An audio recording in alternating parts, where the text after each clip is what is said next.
Mark McIntyre, Chairman of the Southampton Board of Architecture Review and Historic Preservation. Joining me on the dais tonight, we have Jane Clare, Kathy Buxton, Susan Stevenson, and Nina Edward Anchor. So we have a full board. So I'm going to motion to open the March 25th meeting of the Board of Architecture Review and Historic Preservation. Is there a second? Second. All in favor? Aye.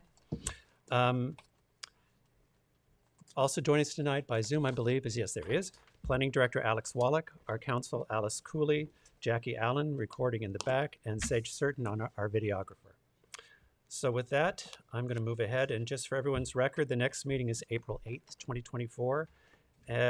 Just so you know, that's an infamous date. Hopefully we will meet after the total eclipse of the sun on that date, which according to the records I looked at today is supposed to start here at 2:22 and end by 3:37. So we should be fine at 6 o'clock. Just won't be able to see anything In the middle of the day. So the first things on the agenda is a minute approval for March 11th. Did everyone receive the minutes and have a chance to review them? Yes. Any questions or comments? So motion to approve the minutes of March 11, 2024. Is there a second? Second. All in favor? Aye. Next on the agenda are written decisions. The first is for Barbara Maddock at 64 Pulaski Street. Do you want to review, give us a top line for that, Alice, please? Yes. This was an application for architectural approval to construct a street-facing attached garage, pool house, and pergola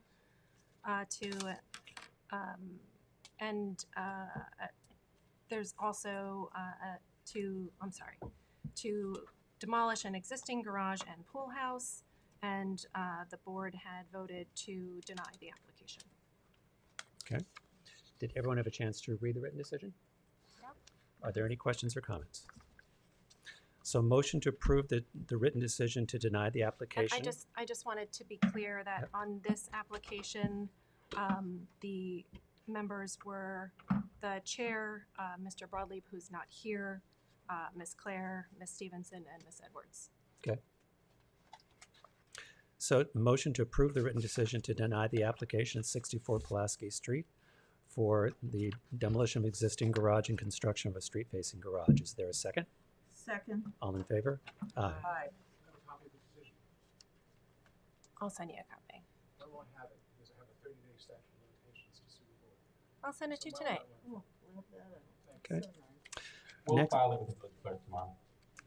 Next up is I'll send you a copy tonight, John. I can send you a copy now. Next up is the written decision for 36 Main Street to approve the exterior alterations to an existing building. Do you want to top line that for us, Alice? Yeah.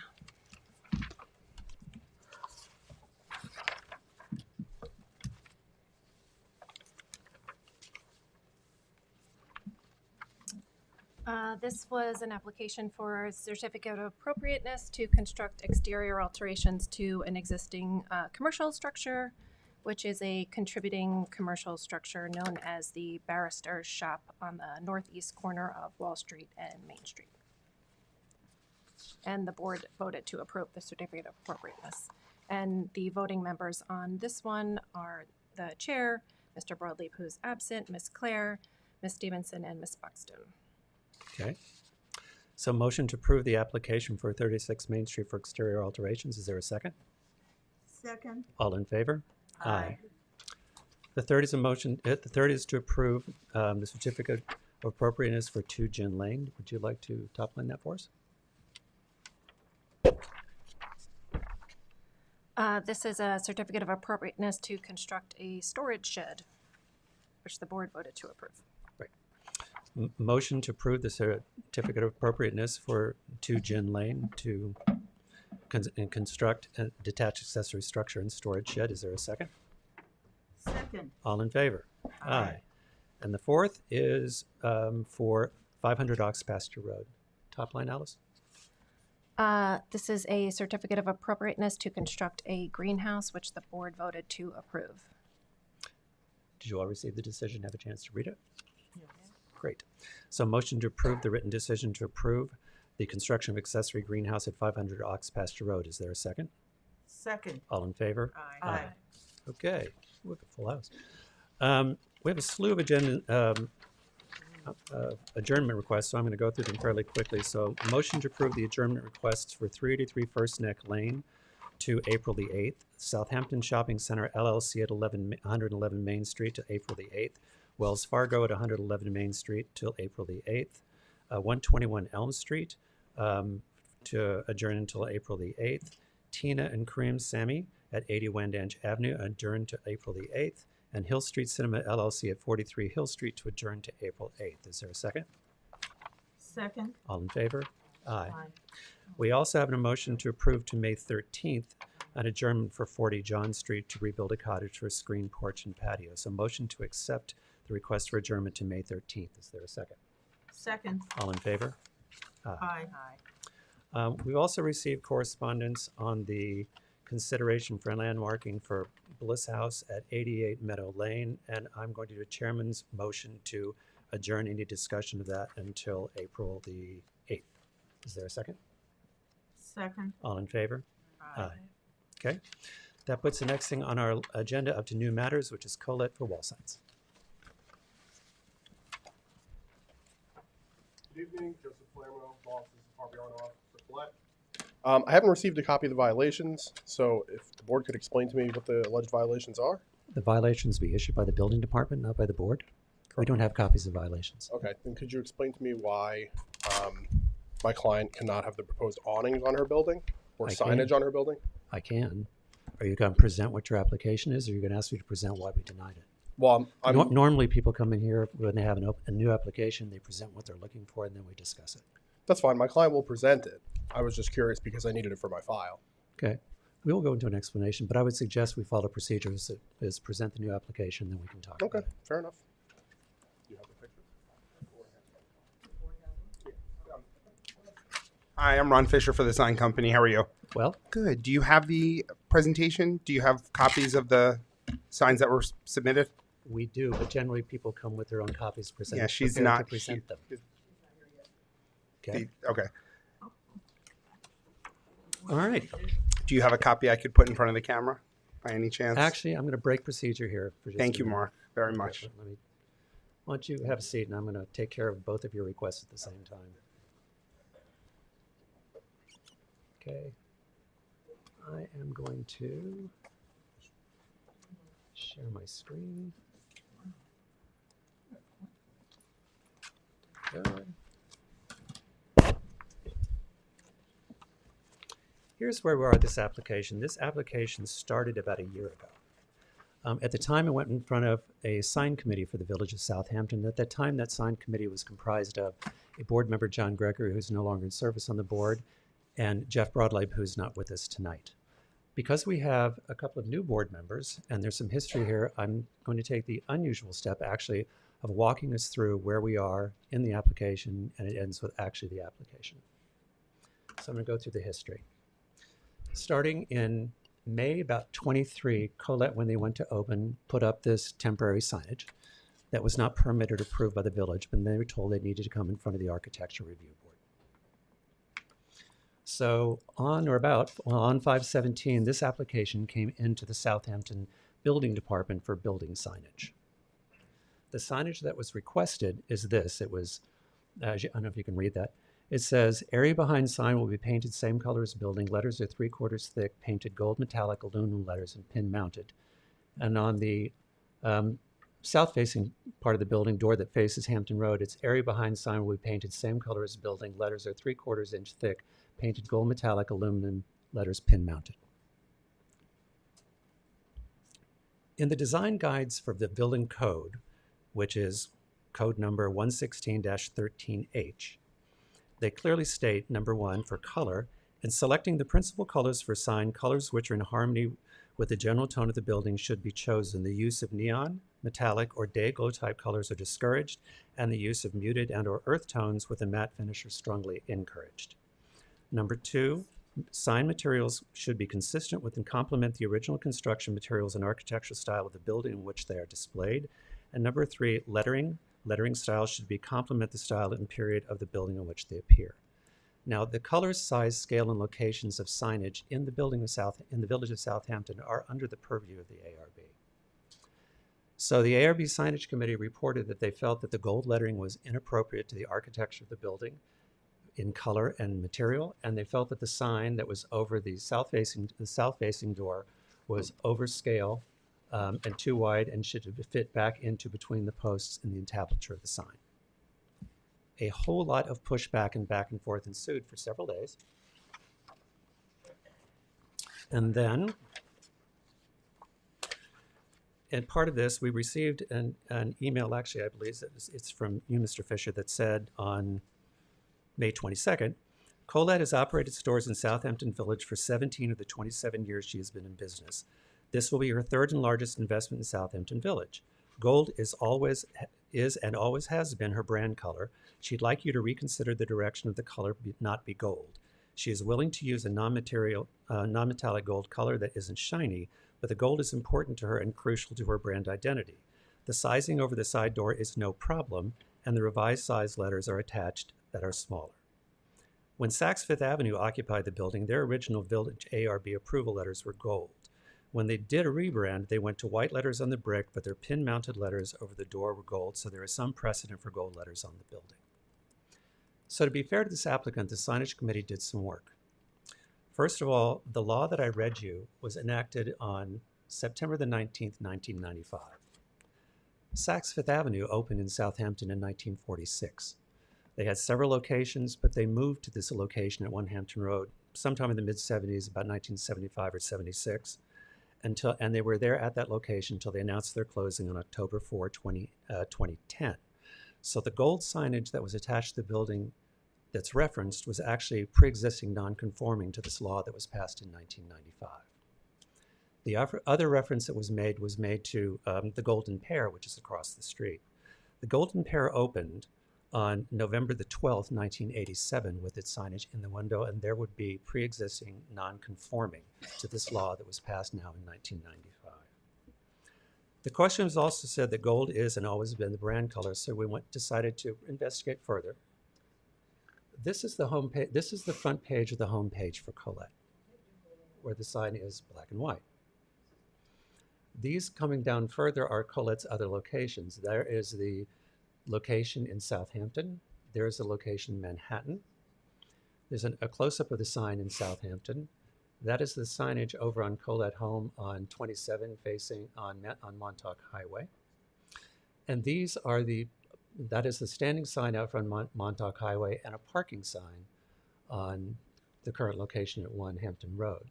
Now, as part of this, another parking sign was also put up without permit. And when called into question, it was simply removed. So I'm assuming that's another sign. I don't recall seeing an application for that sign, but I assume it's another sign, but it is definitely not gold. And this is the location for Colette in Bridgehampton, where the front is dark gray and the back is white. So from there, on or about June the 2nd, we received an updated applicant from Mr. Fisher's company after more back and forth, and this was the application. I don't know if you can read that, and it says, area behind the sign we painted the same colors as the building. Letters are 3/4 thick, painted matte black aluminum, letters pin mounted. And over, as you can see, the sign has been made smaller, and says area behind sign will be painted the same color as building. Letters are 3/4 thick, painted matte black aluminum, and pin mounted. This was approved by the signage committee on June the 2nd of 2023, and then this is the letters that were installed.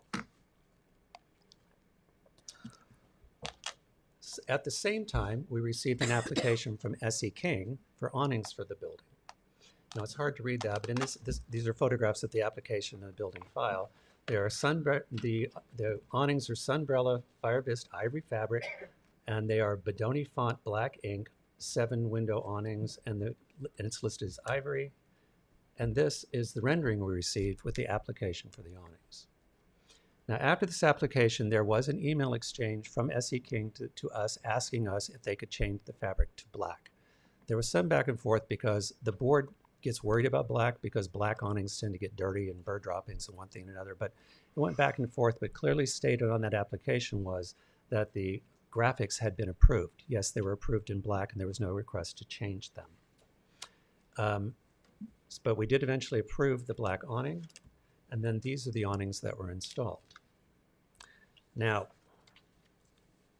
Village Code 116.13b3 actually addresses awnings. And this code was established at the same time on September 19th, 1995 by Local Law 7, 1995 about awnings. And it says, it goes on a while, but the awning shall have 7 feet of head clearance. A sign permit should be required for the signage area. In reviewing the design thereof, the Board of Architecture Review and Historic Preservation may consider the design of the awning, including its color and material and the sign incorporated therein. No backlighting shall be provided, which it's not. But number D says, the lettering shall be on the bib of the awning only, and shall be a single line of lettering not exceeding 6 inches in height. That's Southampton Village Code. It also says the awning graphic shall indicate only the name, type of business, and or address of the enterprise or premises. So as part of tonight's presentation, the awnings were brought in again, but I talked to the building inspector on Friday, and in fact, not only are these not ARB approved, they're actually not code compliant to the Village of Southampton. So we will not be able to actually discuss the awnings tonight until such time as the applicant comes back with an application that is code compliant. That would be required before we could consider it. So that's where we are on this application. So the application as we have now is actually looks exactly like the application that came in May 17th of last year, which is the same gold lettering and also the same overscale application that we have over the door that their own agreement was to make smaller and turn to black, which was approved last June. So that's where we are. Does that help you? Okay. So that's what the application is. So for my board members, I'm going to tell you this for this application. We cannot discuss the awnings because they are not code compliant. In the discussion, we can discuss the lettering, but as a voting member, my opinion is still that the gold letter is inappropriate in its material and color for the One Hampton Road, which is a historic building in the Village of Southampton, which is also was denied. And I think the signage that's over the side door, I still would not support the gold lettering, and I still think the application is too wide and doesn't reflect what the client had actually agreed to do, which is to make it smaller and fit inside the width under the pilasters and the entablature at the door. That would be my opinion, but now I will open it to the board members.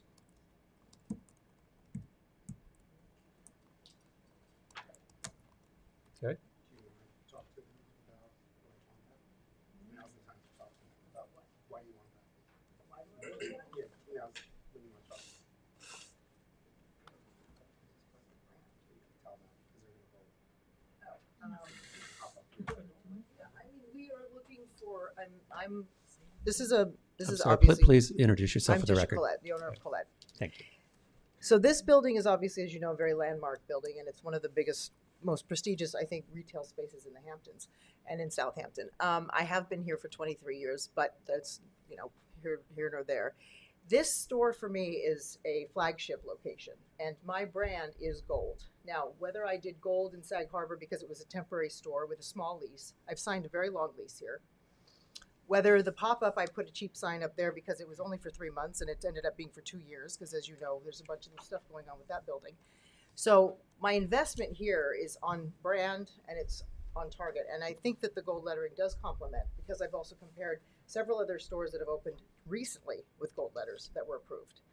So I'm just saying, I mean, it might not be exactly what you wanted, but that's also a very large space and the signage is extremely small. I mean, the sign over the door barely shows when you drive by. It's really the awnings that get the attention, and this side piece as well. I think it fits right in where the bricks are, so, you know, we're just gonna, like I said, it is a flagship store. I do plan on maintaining this location for as long as I possibly can. Thank you.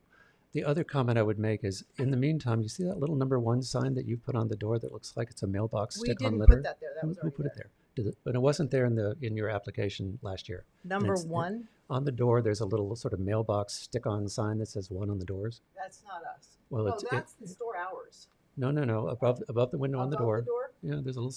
We I didn't drove have- by and we've looked at never- it today. We've never touched that. No, That's it wasn't. not us. Okay, but I would ask them or you, the landlord, to remove it because it's also inappropriate. But the point remains, when you do corporate signage, it should work in black and white. Now, we didn't tell you it had to be black. We asked you to be a darker color, a color more appropriate. And the fact still remains that we went back and forth, and finally we got an application from you that we approved, and you simply chose not to put it up. And your awnings was the same situation. Mhm. There's nothing in anything you sent us that are now not code compliant Mhm. that match what they would do. When we applied it, we didn't get any codes. No, Well, the code's we been weren't there told. since the code's pretty clear since We 1995. also asked for an approved palette for, because we were told earth tones are colors that the village would approve, but you couldn't provide a palette for. No, we don't have a palette because we try to be flexible with our businesses, and we actually try to move quickly with our businesses. But in this case, we're here almost a year later because for these reasons. So I don't think you have support here to maintain those gold letters, based on first the village code, based on the authority of the board, and based on the past history. I don't think you have approval for that. I would like to ask if there's public comment. I mean, you know how long it's taken for most of your clients to get signage.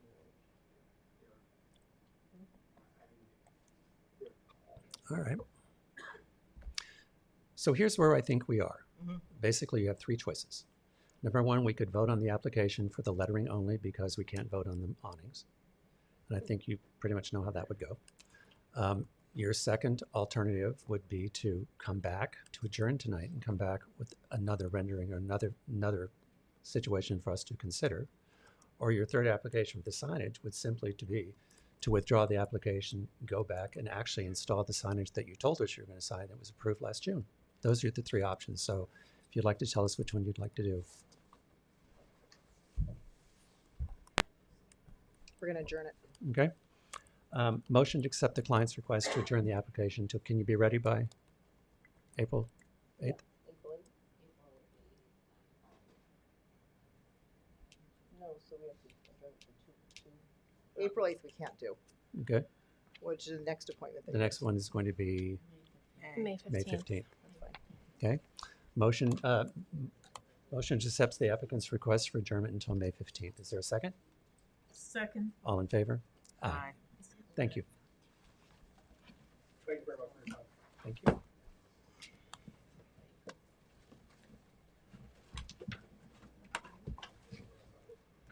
Okay. Okay, so next up on the agenda, I'm sorry, that was May 13th? May 13th. is it 13th? Okay, The 13th is the Monday. okay, that's May 13th, yeah, because there was a meeting that fell on Passover, so we've canceled it. Okay, so that brings us up to demolition values for 70 Layton Avenue, for demolition of existing building. And board members, you should have a report from Zach on the dais which came in this afternoon. We do. Yep, and it was shared with the applicant as well. Okay, thank you. I can't hear a thing. Does anyone have the remote for this? Can someone turn this off? Oh. Jane, can you see if you can get the remote for Oh, this you thing? can't hear? I can't hear a thing. Oh. Is it on the desk maybe? Is it in the back? Do you guys have the back there? Jackie, do you have the? Jane has it. This is with Colette. I didn't get Colette. Yeah. Make sure it's not the TV. No. Thank you. All right. Oh, yeah, that's better. Thank you, Jane. Okay, sir, if you would, That I'm here, or would you rather me at the podium? either one, if you'd like to sit there and get close to the mic or speak into the mic over there so everyone Can you hear me well with this? We can, You can. if you just bring it a little bit closer. Sure.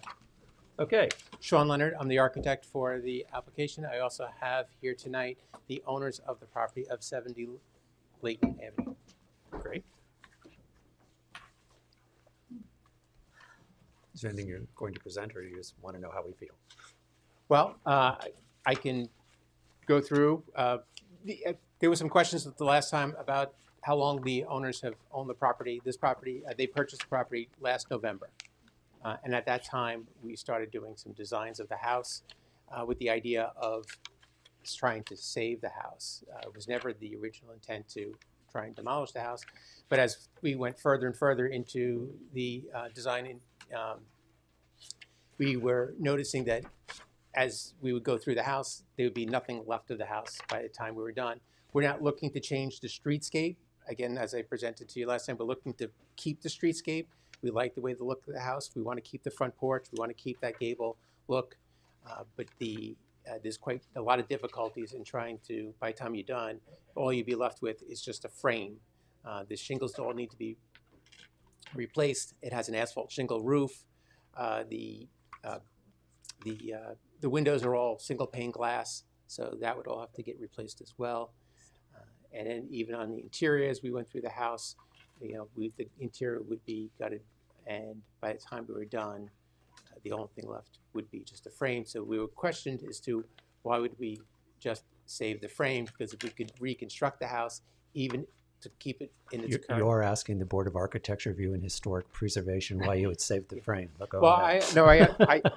we asked ourselves, Okay. is what I'm saying. We asked ourselves as to why we would do that.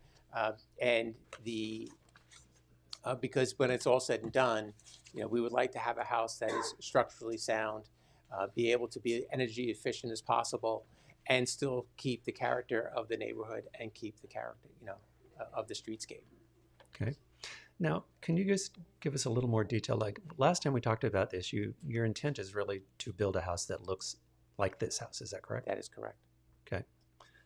Board members, did you receive a copy of the historic report? I did. Okay. Board members, do you have any questions? There were a couple of things that came up that when Zach went to look at it that we'd like to make you aware of. Mm-hmm. First of all, the front door in the house Yes. either dates or predates the house in its historic value, so we'd like you to at least think about maintaining that. Yes. And actually, the stairway that's in that house, the oak turn newel stair, the newel and the rail posts in that house are probably much older than that house, because based on the style and the materials of them, Zach felt they could have been from like 1880 to 1890. So there's a chance they were actually taken out of another house and put into that house when it was built. Mm-hmm. So, as the Board of Architecture Review and Historic Preservation, we would ask you to at least take a look at those and see if there's some way they could be reused, because I know you're getting rid of a lot, but there's still historic pieces in that house that are important, and they've been a part of the village for a very long time. Yes, absolutely. I've shared the report with the owners and myself, and we had discussed, and those items we would definitely consider. Okay. Know that when you, here's the thing for the board on this house. It is not in the historic district, and in the review of the house, we have two choices. If a house is not in the historic district, we have two choices. One choice is we can pursue landmarking, but there are standards that you have to hit based on, did someone famous live in the house? Who was the architect? Was it the home of a famous person? Is it unique in its style and representative of a style or period that's unique? That's not the exact language, but that's sort of what we have to look. So this house doesn't actually raise up to that. The one reason you're seeing some very sad faces up here about this is that particular block is a block where we haven't had a whole lot of change to the streetscape from probably the 40s forward when you look at it in terms of what it looks like today. So your desire to maintain the streetscape matters a lot to us. So when you guys come back to us with that house,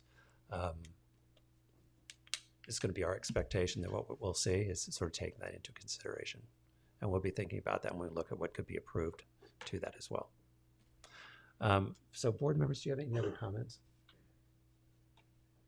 Because I would not recommend pursuing this for landmarking, because I don't think it rises to the standards, and the historic court proves that it doesn't, right? Mm-hmm. So for that, I would say motion to approve, it's a motion to not pursue landmarking for this address. For 70 Layton Avenue. And by us not pursuing landmarking, then it allows the building department to issue a demo permit. So motion to not pursue landmarking for 70 Layton Avenue. Is there a second? Second. All in favor? Aye. That's a sad vote. Yeah. That's sort of our choice. So we will be paying attention, but we do appreciate that you understand and have stated that you understand the streetscape. Yes. And we'll be looking for what that means when you guys come back to us, what you're doing for the house. But I would encourage you could actually probably call Zach about what he was talking about some of the historic. We don't have purview over interior, but there are several specific elements of the interior of that house that actually predated that would be interesting. Sure. So take a look. I definitely And try to happy keep the talk. front door. Okay. Thank you. Thank you. Thank you. Thank you. Congratulations, by the way. Thank you very much. It's a very nice block. We feel the same way about that. Yes, thank you. Thank you. Okay.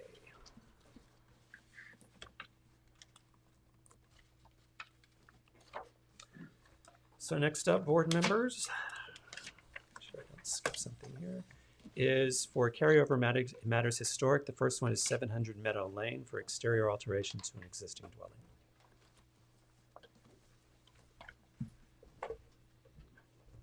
Good evening, members of the board. Good evening. Brian DeSessa, attorney for the applicant, and Will Manier, architect for the applicant. We were here last time, and the outstanding item was Mr. Studenroth's report, which I believe you now all have.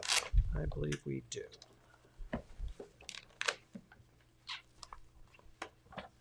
I think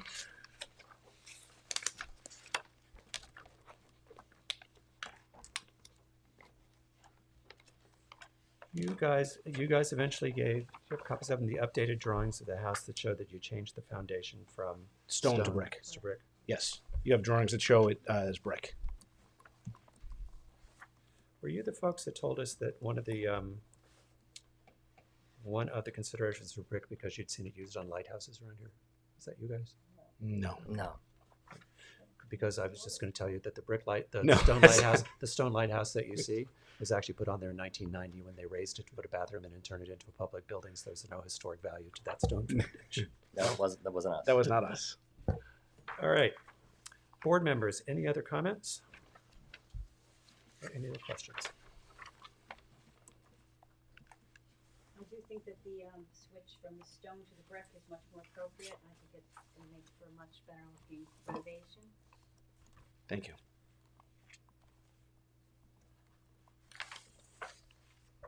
Anyone else? No, I think it looks pretty fabulous. Personally. Yeah, I actually, It will. It doesn't look like it now, but it will. Well. So it will. I know, Yes, man. exactly. They do a number on that house, whoever it's they pretty want. bad. It's pretty bad right now. Yeah. Yeah. Shocking, the terrible truth Mhm. that you could Say that. well, someone found it Yeah, pleasing. I said That's I- what find unusual. Mhm. And changing the entrance, I mean, that's Did the, it all, That yeah. was the yeah, whole Getting rid of that from stair what tower. it is now to. Yep. 100% agree. Yeah. And the Quite a brick. project. Yeah, it's quite a project. Yeah. It's a I historic think- building, though, so we're keeping it. We just Yeah. want to make it. I think that one of the Better. things we appreciate most about the removing that, instead of the house suddenly starting to look up, you've added gravitas and weight to the roof, which is bringing back the focus of the house back down to the ground in its architectural style, which is great, and taking it back to the original. So I don't know, Nina, do you have any comments? No, I think it's a huge improvement and did it pretty fast as well. It's great. Great job. Okay. And the landscaping is beautiful. Thank you. So with that, are there any public comments? So with that, I'm going to motion to approve the plan for 700 Meadow. Written No, decision. motion to move to written decision, the application for the renovation of 700 Meadow Lane. Is there a But second? to approve. Pardon? Written You're- decision to approve. To approve the renovation of 700 Meadow Lane. Is there a second? Second. All in favor? Aye. There you go. Great. Thank you very much. Thank you. Have a good evening. Good seeing everybody. That brings us up to 92 Little Plains Road for exterior alterations on a contributing building.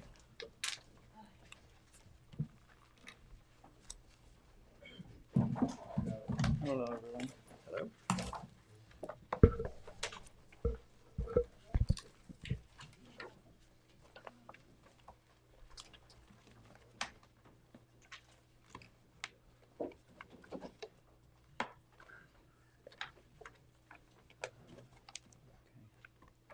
Hi, my name is Jaime Donate. I am the architect for the project. I am joined remotely by one of the homeowners, Patricia Farman, and by our landscape architect, Steven Iranian. Steven is going to jump in and turns the second half of what we have to present. But Okay. we're here 2 meetings ago, and there was a request to present, or there was a request to do a historical report, and he also brought some design points that we have developed, and also to provide a planning plan. We received a report about, I guess, 2 weeks ago, but we also did some of our own research while we were waiting. We found some very interesting findings that supplement the report. So Good. happy to share those if you want. Or if you want to talk about the report, I don't know if I should go ahead. Go ahead. All right. So the report confirmed the house was built in actually 1890, around 1895, we found this map. Found this map that was from 1894, and it shows the. You can see the original house. You can see also the neighboring houses. Just this little dot here, and you can start to see the original footprint of the house. It's quite interesting how the core of the historic homes is still there, and there's nothing else, no other auxiliary structure. The report also provided two other maps. This one's from 1916, and you see a similar footprint and then some auxiliary buildings.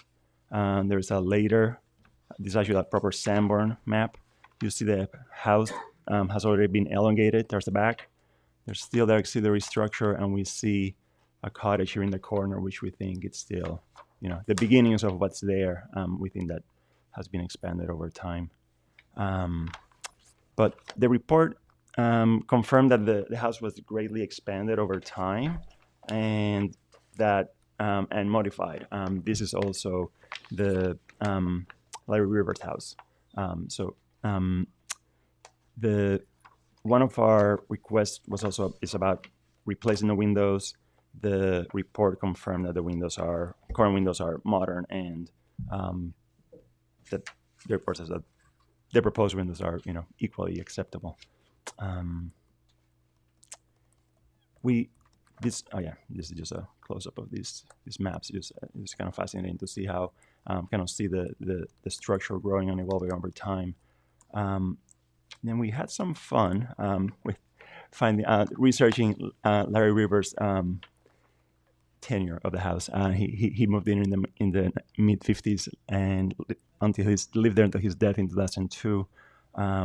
We found different images and newspaper articles that just show how he lived there, but also extensively worked there, and found images of the historic structure that was pretty much maintained. It was already painted white, and you see what his studio looked like. It was here on the right. It was a different driver configuration, and the home, this was really that's that slab on grade, very large space that was his studio, single story. And this seemed to be the condition until he died in 2002.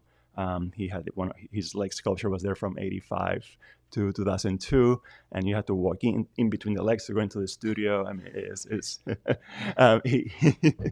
this was quite interesting. He also had this is a close-up. Here's Larry. You see, he had fake plants for privacy that he built, and he planted them on the front yard. And you can see this is the entrance to the studio. In the back, you see there's it seems to be like a kiln or something like that. I can't quite tell, but there's, this was a working structure on the side, really very, very, very active, not really residential. And we also pulled documents from the building department, did a FOIL, and there's documents from a building permit from 2004, and basically confirms what we suspected, which is that what had been Larry Rivers' studio was gutted and basically turned into a residential space and integrated into the house. The plan at the bottom is the first floor, and just looking through what the approved plans say, this was severely gutted, including the facades. It's just new windows, new walls, and new steel structure, and so on. The second story that you see here, that was added in the 2000s. So what we see in the more modern part of the house, but also one of the sides and the back facade, it's all 20 years old, and also grossly expanded. If I zoom in here, just as a summary, because I found personal interest in seeing how this house has grown. I've been designing it, but also working on it. It seems to be that this is the core of the old cottage, and that was expanded at some point. We also see traces of the foundation of the building. It's brick up to here, and then it changes to CMU block back here, concrete block, and then eventually, my guess is that this portion was a early addition, and then this was blown out, more related to Larry Rivers using it as a studio. And we've made some changes based on your comments to elevations. One of the things that the report pointed out that we did not know, and I'm happy to do this, is that the entry door is historic door, so we're very happy to keep it. We just did not know. So we're proposing to keep that. And there are really no changes in the front other than we are proposing to change the windows and add a column to basically give a home to that awning that projects on its own. And on the back facade, there was a comment from the board that there was a lot of glazing. We've redesigned the glazing scheme so it's more, it's a little smaller and just more, the proportions are more appropriate with historical language. We also have some renderings that maybe help explain this facade better because it looks extremely flat. It's actually very three-dimensional. I'll share that in a second. And then the last change we did is the facade of the cottage in the back. There was a request to, or a point that was brought up that you had a corner glass window, that it was a touch too modern, and we agree, you're right, and just have gone to basically replacing what's there just with a different style of windows and doors. And we are shifting one door just because it works better in our plan, but the other windows are in the same location, and they're just different style. And in a way, some of these are very tall windows. They look extremely strange right now with this multi-pane design. We did some renderings of the back of the house just to show that what we're proposing in terms of the new windows and doors, but also the proposed covered porch and deck. And this is a view from the side.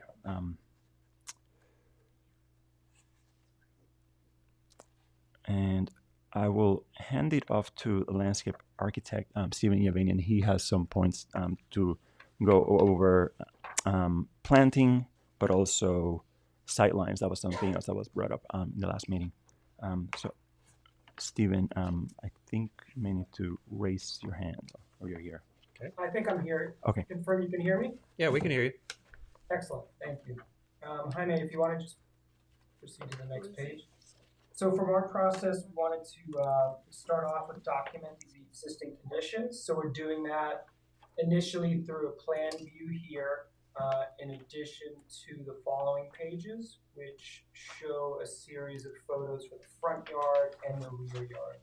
So the color coding here is looking at existing evergreen trees or hedges in the deep dark green, existing deciduous trees in lighter green, and some mixed plantings in that middle tone green. So Jaime, can you proceed to the next? And then we just included some existing condition photos for the front yard, and the following page will be for the rear yard, just so everyone has a point of reference. If we need to go back to these, we can. And next page, Jaime. It was brought to our attention that it was noted in the last meeting about sight lines from Meeting House Lane. So what we wanted to do, we went out there and took photos a few weeks back. As you can see, none of the deciduous plant material is leafed out at this point. So it's actually a great time to view because the screening only improves as the seasons progress. So actually, Jaime, zoom back out just a bit so everyone can get oriented to views. So you can see in the off there, yep, we have view A that's taken from that sidewalk looking through. View B, step back a bit further, and view C. So Jaime, if you want to just zoom in now on the photos so that everyone can just take a closer look here. Visually, that is pointing to the shed, not on our property, but on the one closer to the road. Neighboring residents, you can see the chimney on the photo on the right. And then down below, really plantings quite visible behind the existing hedge and vegetation. Okay, next sheet. And then this plan is noting the planting to preserve along with the minimal removal. So in this case, in the front yard, there is a clintolly that we're proposing to remove that's encroaching on the house itself. And then at the rear yard, there are a couple Hinoki cypress trees adjacent to the cottage, and would also be adjacent to the new pool configuration that are being removed there. We're also showing here existing evergreen plant material and deciduous plant material that we're keeping in place. We really want to take advantage of that asset because we have some mature plantings we'd like to preserve and maintain. Next page. And then this vegetation plan is focused on how we are adding plantings to complement the existing and to improve on screening. So you can see that there's a series of hedging. We've got various heights of hedging, so some larger plant material, larger hedging along the perimeter, and some stepped lower evergreen hedge material foregrounding some of that. The following page after this is just looking at some of the hedge alternatives that we're considering, where we want some larger materials, drawing from arborvitaes, where we have the opportunity for density, and then mixed sizes in terms of width, some being more narrow, some being a bit wider, and then some ornamental vegetation to complement that. You can see some of the flowering tree alternatives below. And that is the conclusion of the landscape portion of the scope. Thank you.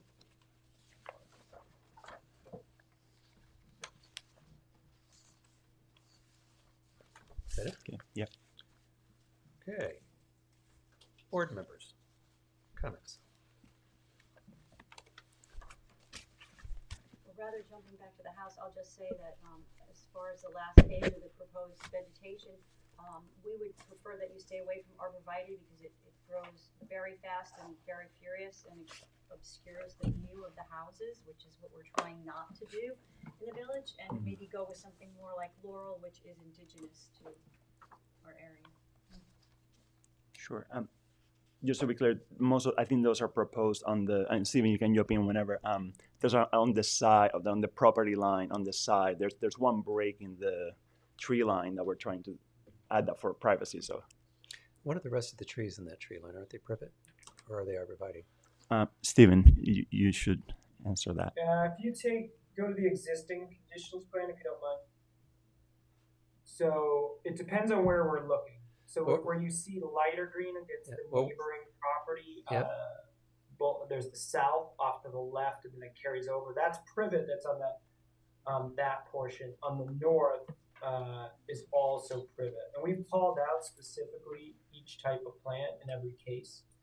And so, if there's any area in particular that you're referring to, it should be pretty clearly called out. Okay. Other comments? Noted on the arborvitae, we would only be using that in a place where we're trying to achieve more height and coverage at one Yeah, pocket. I get that it's fast. It's just so inelegant. All right. Oh, yes, they do, depending on the variety. Okay. Anyone else? Yes, but not about landscaping. No, about yeah. building. House, yes. So page A203, the east elevation. Yes. So I feel like a lot of windows, big ones, have been added here instead of reduced. Facing the rear. Yeah. Okay. Like it's The east elevation, page A203. right, A203. It's pretty far back. Okay. And honestly, I don't think the windows are pretty on the existing, but I like the idea of how much light that is as opposed to what's proposed. Okay. One thing, I mean, it may help to see also the rendering. It may show a little bit more about how three-dimensional. You know, there's the house is basically kind of zigzags around here. This right now, this portion here is where there are those three sets of French doors. The window in the kitchen is pretty much the same. If anything, ours is smaller, and there is a collection of windows along this back here that we're trying to change. But Well, I'll grant you that I don't know what direction we're at this time on that property. On the left, there is an overhang, but it's still a lot.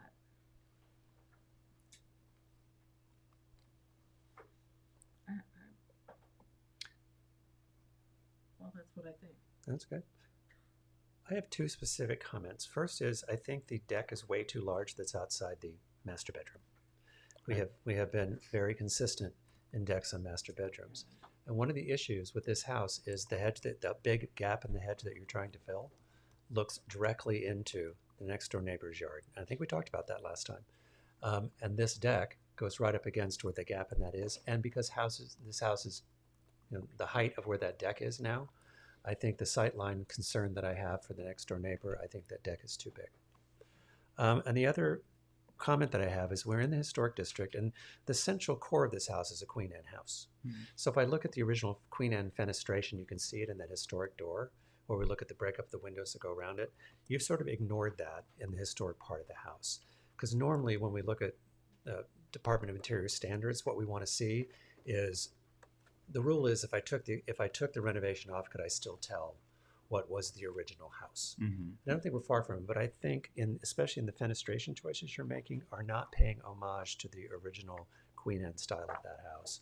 I think you'd have seen windows that are similar. You can actually see it in the door picture where Zach was. I think if I looked at the fenestration patterns of those small windows, and a lot of them in those houses tend to have color panes in them. Right.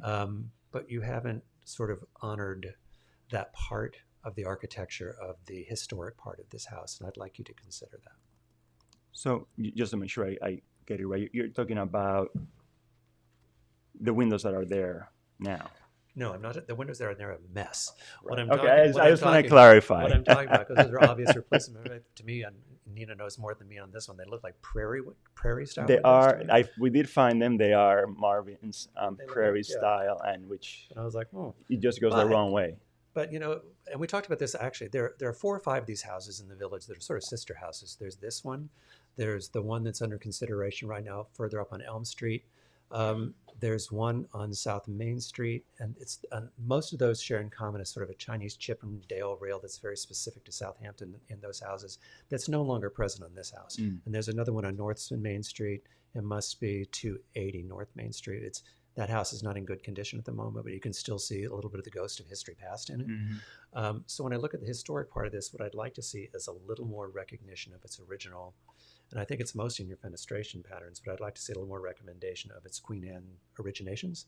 And then in what you're doing in the obvious departure, which is the renovation style, because you seem to have done a great job of paying attention, because we asked you to, which you did, to some of the unique shingling patterns that go on in those houses. Right. So, which I appreciate. I would just ask that you may want to look at the fenestration patterns on the historic part of the house and pay a little more attention to bringing them back a little closer to what would have been original. Okay. Can I make a comment about I understand that part about the deck. Make a comment about anything. About the deck. What we are trying to do is to provide privacy. We do recognize that there is that break in the. Well, great big decks mean 2 things in the village. There's light, because you're going to require to have surface-mounted fixtures on that outside deck by code. So you're going to have light. You're going to have sound. Mm-hmm. Some people wire them for speakers outside, so there's a sound consideration. And the third one is noise and sight lines to the neighbors.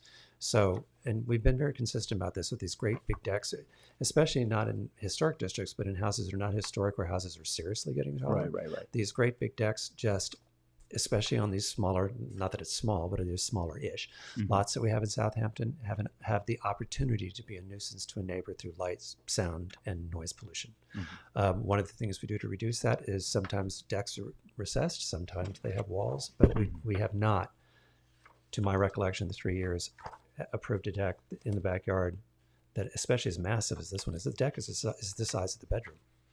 So, Right. yeah. So I would tell you that that's one consideration that I would have on it. Okay. But you would know more on the fenestration part, or do you have any other comment about that?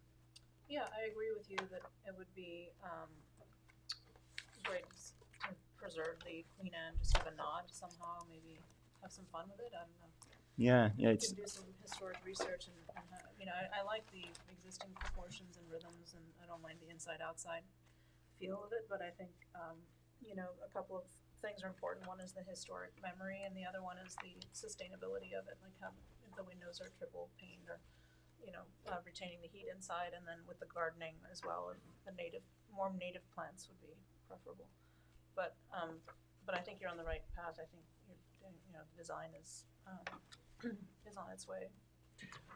Ed, we appreciate that. You've totally honored the original windows and door openings of the part of this house that is historically honored. we're not touching them. Well, Right. I know, and we appreciate people sometimes come to us with plans that do. So yeah, we really appreciate that. The Yeah. one place you could really have fun is if you look at the window that's way up, that goes in the, it's up in the In the attic. In the attic. Yeah, we're saving those. They're beautiful. Yeah. There's some chunkiness to them. Yeah. That they feel very. And you're authentic. able to, and do we think those are at all original? You know, they do show up in these lottery reverse photos. Okay. So they've been there for a while. Yeah, because the closest you could get for us to the, you know, like to honor the original would be fantastic. What was I going to say? And thank you for your change for cutting the light corner out of the garage. The cottage, yes. Out of the cottage, I mean, because Yes, no, you were right. It now stands in much more harmony than what you're doing with the main residence. Yeah, you were totally right. You brought that up. You're totally right. Yeah, they'll turn about the windows because we did not find anything. You know, the report didn't show up anything from SAC, and also I've walked so many times up and down that street. There's these 3 or 4 houses that are right there, Yep. and they all have a mix of different windows. It's just If you drive down South Main Street, it's I can't off the top of my head remember the address. It's about I think it's about the 9th house down on the west side of the street. It used to be all sorts of multicolored, and then to my point, unfortunately, at one point, but the whole thing was painted white. But they maintain all the historical elements in that house, and they're too original, including the original stained glass that's in them. That would be a good guide. Okay. I think to look at what that house is. That's the one that's most intact of these 5 sister houses that I see in the village. Okay, thank you. Okay. Do we have any public comment? Oh, I do you have have one Please, comment, go ahead. which is, it sort of goes to what both you and Susan said. Susan with the the additional fenestration, but for the thing that somehow disturbs me is the covered part of the porch. I don't know if this looks weak. I don't know. It looks the under part bothers me. It's large. It's too plain. I don't know. Okay. I think that these are weak looking. I don't know. Can I make a comment and just to remind everybody that what's there right now, Yes. It's 20 years old. Yeah. There is not a historic part of the home. Right. But I understand that there should be a If I can consistency. translate this for you, what Yeah. I'm hearing is that the architecture, the structure that you're building to hold up the deck that is currently too Right. too large, it looks to me like the posts are. I think the word might be mingy. It Yeah. looks like there's no. It looks like there's Underscale enough weight to it to be appropriate to the structure itself. It's maybe an opportunity to do something that is, I don't know. Okay. Let's see. Okay. Do I have any comments from the public? Okay, sir. So I'm assuming you'd like to adjourn. Yes. Okay. And do you think you can be ready by April the 8th? We'll try our best. Yes, I think Okay, so let's adjourn this to April. You can adjourn to April the 8th, and if you need more time, you can come tell us. But Perfect. there won't be a meeting after the 8th until March. did I we guess, ask for until public May, comment? Until May 13th. We did. Okay. So motion to accept the applicant's request for adjournment for 92 Little Plains to April the 8th. Is there a second? Second. All in favor? The house is looking great. Thank you. And thank you for the amount of attention you're paying to both our comments and to the history of this beautiful house. Thank you. We did have some fun looking at the river stuff. And thank you for taking Zach's note about that door. Yeah, It's fantastic. We just didn't know. We actually thought it was from the last renovation. All right, so that brings us to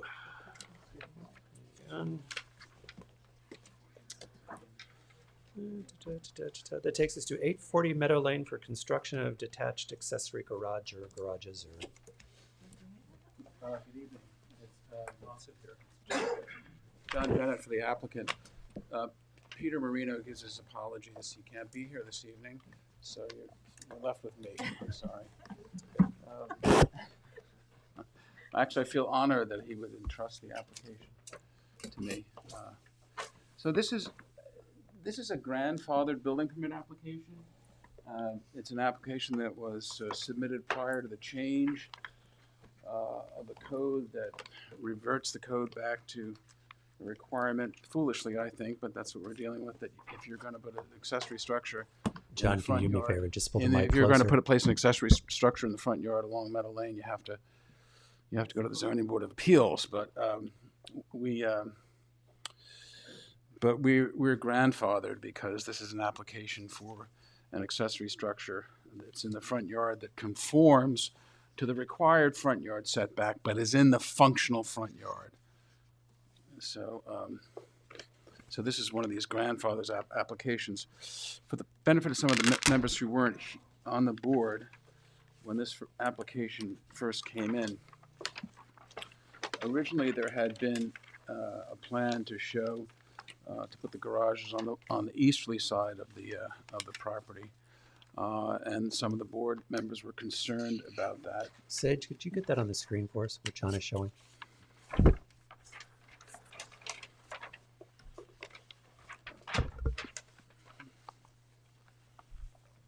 You'll remember, while Alec is doing that, you'll remember that this is a house that I believe is the easterly most contributing structure in the Beach Historic, westerly most contributing structure in the historic district. And I think it's fair to say that the relatively new owner has done a wonderful thing for the village in terms of, and we thank the board for embracing that when the application came in to renovate this decidedly historic structure. So, in any event, the idea was originally to put some of the garages in the where's the ocean here? On the easterly side of the house. I think that's where there was a stumbling block with the board. My position is reserving the right to claim that in the future that the board doesn't have that sort of site plan review authority, but rather than fight the issue now, we went back to the owner as well as Mr. Marino, and we've decided to place this one garage on the westerly side of the house, generally in the area where the existing accessory structures are. And I believe, you guys will talk for yourselves, but I believe that was the primary concern. I remember in particular, Mr. Gregory, the then member, was very pleased with the style of the garage. It conforms in all aspects in terms of height and square footage limitations. There's a clay tile roof which matches the existing garage, which in turn matches the general design of the existing home. The walls match the existing garage, so it's essentially yet another accessory structure of the same architectural genre in the area. I don't remember, and I don't think I'm being presumptuous, if I went back and looked at the video, I don't remember any concern about the architecture. I remember it being concerned about the location of it. So what we did again is we moved it over to what would be the northwesterly side of the property. It's about 180 feet from the street, double the required front yard setback, and rather low slung 4-car garage underneath the square footage requirements. So we're hoping it doesn't cause any issues with the board. It didn't seem to from an architectural point of view when the board heard this the last time, and I'm hoping that the same thing happens this evening. Great. So wait, I'm totally confused. Weren't there 3 garages? The original There were request 3 was garages. 3 garage Just buildings. checking, it's been a while. No, you're right. Okay. Absolutely right, Susan. There were 3 garages, and the board. They look like something yurts, but giant, but beautiful. I actually like how they live. Yeah, I thought everybody liked the yurts, architecture. yeah. I actually like the location of them, but But listen. it's obscured the view from the road of the house. Well, that's what historic. Well, let's just, That's yeah. what the No, historic. Okay, we're we've beyond decided that. not to fight that We're beyond battle. Now we're on to Right. one. That's the Yeah. part I Not don't back to get. Okay, I just Okay. didn't get it. Right. So what Thank you. we did was we moved them over to the Yes. northwest, where that's where all those accessory Yes, structures are a happening. quick recap for Nina and Kathy is the original request was for three separate garage structures, and they were going off the primary drive entrance. The feeling was twofold. The feeling with that much garage structure almost made it look like multi-functional dwelling because there was so much parking, but it blocked the view of this amazing house from the road because the job they're doing on the restoration of this house is spectacular. But the actual garage design itself is actually matched on the garage on the other side, which is off what would be the service drive entrance. And the board felt that putting it in the service drive was more appropriate to its architecture and took away any issue blocking the house from view from the public. So that's where it came from.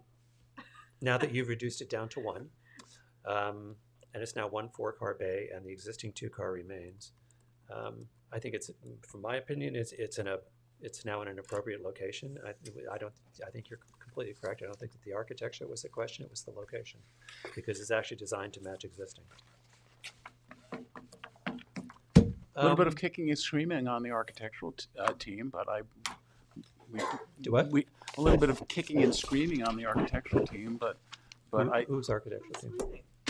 No, I'm telling you, we moved it over despite the kicking and screaming. Okay. Okay. Well, It's much. thank you. Much appreciated. That's what I wanted. Anybody? Anybody else? Okay. Are there any comments from the public? All right. So I'm going to very happily motion to move to written decision to approve the 4-car bay garage at 840 Meadow Lane from drawing stated. What are the dates on these drawings? Well, I think you probably want to reference the survey as much as anything, given the location. Wait, Is that Walbridge? It's yeah. February 14, 2024 is the survey. No, but what are the drawing dates? Oh. There have been so many, I want to be clear. March 14th, 03/14/24. Okay, from drawings stated from March 14th, 2024. Is there a second? Second. All in favor? Aye. Great. And tell them thank you. You're welcome. Because I will. No, seriously. No, I We've know. spent so much time on this house because it's such an It's a great important house that listening to us and responding matters, and we appreciate it. There were a lot of different materials, as you pointed out. Some stucco had to be done. Well, you didn't think I was going to get out of here with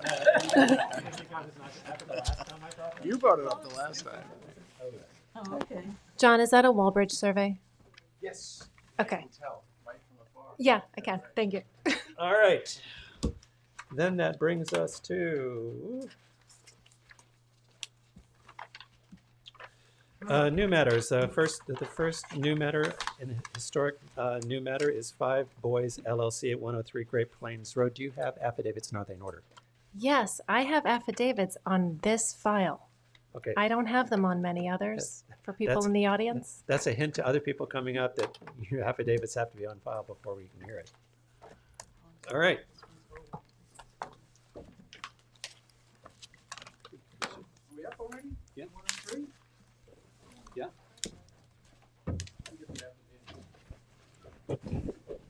I have affidavits.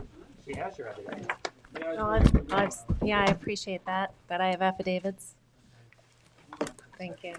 Apparently council wants us to know on this, she has affidavits. On the others, if you have them out there, we'll need them. Well, there's always a little bit of tension when we make sure the affidavits are there. Not having affidavits makes me stressed out. My name is John Bennett Reed. I'm sorry, John, but into the microphone. Oh, sorry. Speak into the microphone. Bennett Reed. I'm here gladly with Sam Mitchell from Mitchell Studio, as well as Mario Niviera, who's the landscape architect. We did submit the affidavits of mailing and posting. What we're looking for is a certificate of appropriateness to construct a new single-family residence, pool house, and related improvements on this now vacant property located at 103 Great Plains Road. It's on the north side. But just a couple things in terms of notes, which I hope you will find helpful before the team presents. The prior owner of the property had presented a plan for redevelopment of this property, and there was an approval not too long ago, a different architect, of a principal residence of 12,856 square feet with several detached accessory structures that combined had a square footage of 2,093 square feet. Here Do you remember when that was submitted? Oh, about a year ago? Okay. It was Robert Stern plans, yeah. About a year ago. Remember, yeah. And here the proposed gross floor area of the residence is 12,038 square feet, which is about 800 square feet less, 818 to be precise, with a single detached accessory building of 763 square feet. So the interesting thing about this is, though, it would also meet this proposed, the modifications to the GFA requirements that the trustees are inadvisably, in my opinion, but nevertheless are considering. So we tailored into that, built into this a reduction based upon the proposed law as well. Okay. So I thought that was important for the board to know, but I'll let the design professionals present. Okay. I'm going to need you. I know the mic thing, I know. We'd like the public to be able to hear. Right. Okay. Is that better? Hi, my name is Sam Mitchell from Mitchell Studio. We're the architects for the owner of 103 Great Plains Road. We're proposing a house of, as John said, similar size to what had earlier been approved for this property, but in a style that's a little bit different. The house we're proposing is a white painted shingle building, 2 stories in the colonial revival story. Colonial revival style. The house has a similar footprint to the previously approved house, mostly in L shape, with the longer L facing Great Plains Road.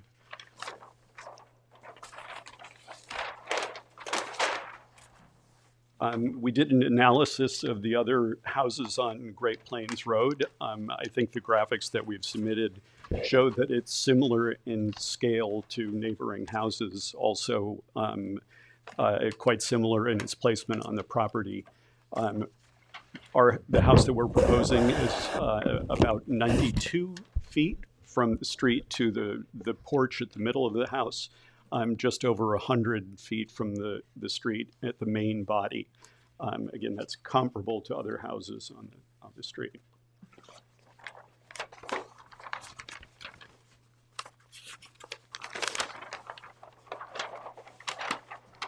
On the next page of our presentation shows the existing property. First four photographs are the current state, that where the previous house had been knocked down and the site is cleared. The lower 2 lines show views from the property towards neighboring properties. And so labeled. I'm going to skip past the floor plans and go to the other elevations.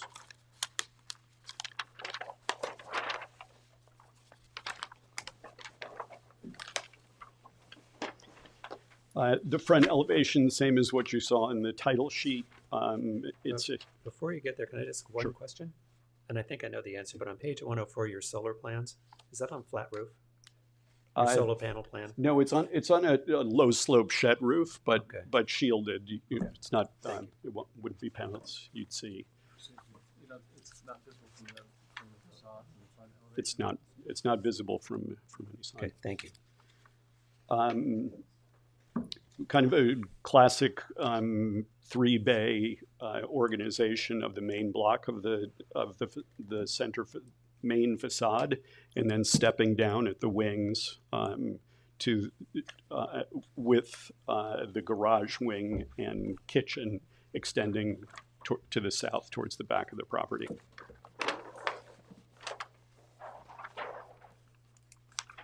West elevation has a family entry garage and again stepping down from the street towards the back of the property.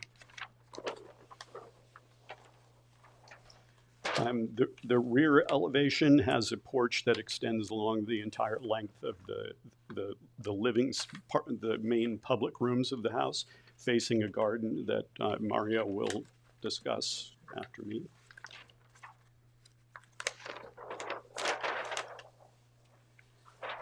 And then the east elevation, kind of the shortest of the elevations, with a sunroom and a large open porch closest to the property line.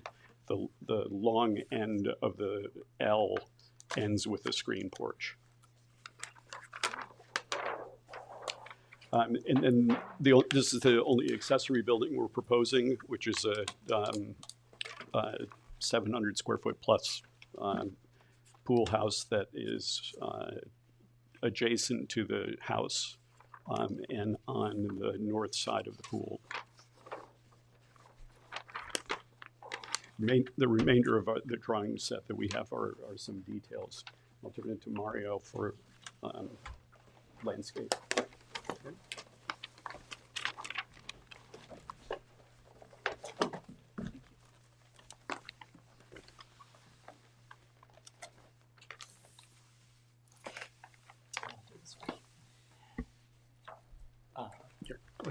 There should be enough.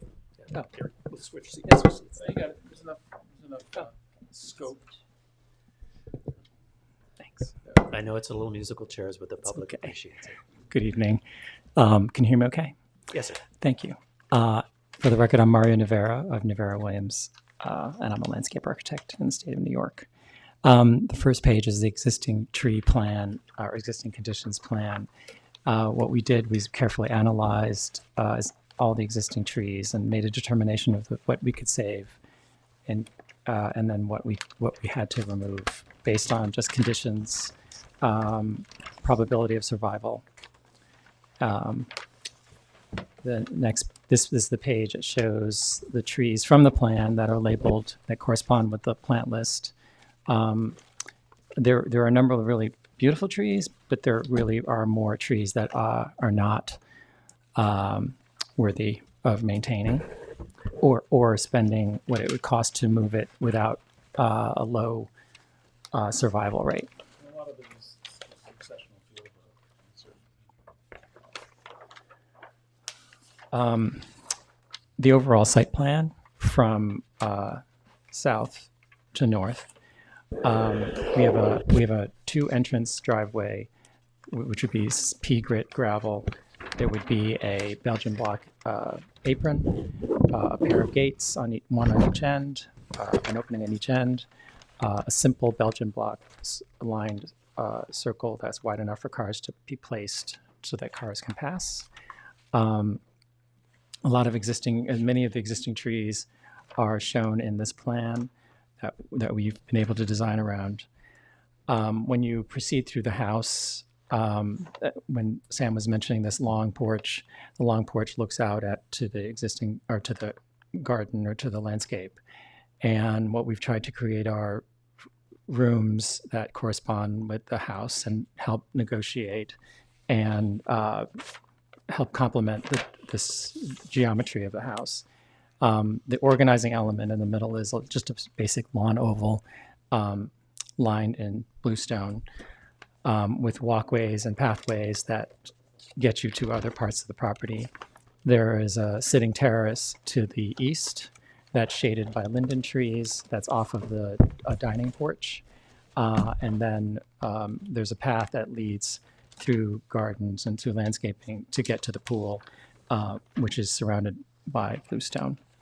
to the north, there's a lot of existing trees that we want to maintain, and then interject more native plants like viburnums and oaks, and underplanted with native ferns, because it's a very shady spot, but yet not to, with the viburnums, not to create too much blockage to the neighbor, removing sun from the neighbor to the north.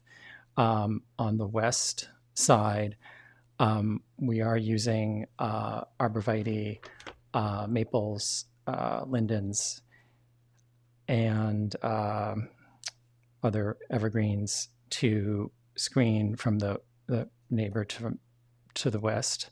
And then on the east, we actually, because there isn't a house on the east, we're using privet, so that because the western light will get that and allow sunlight to grow, let the privet grow.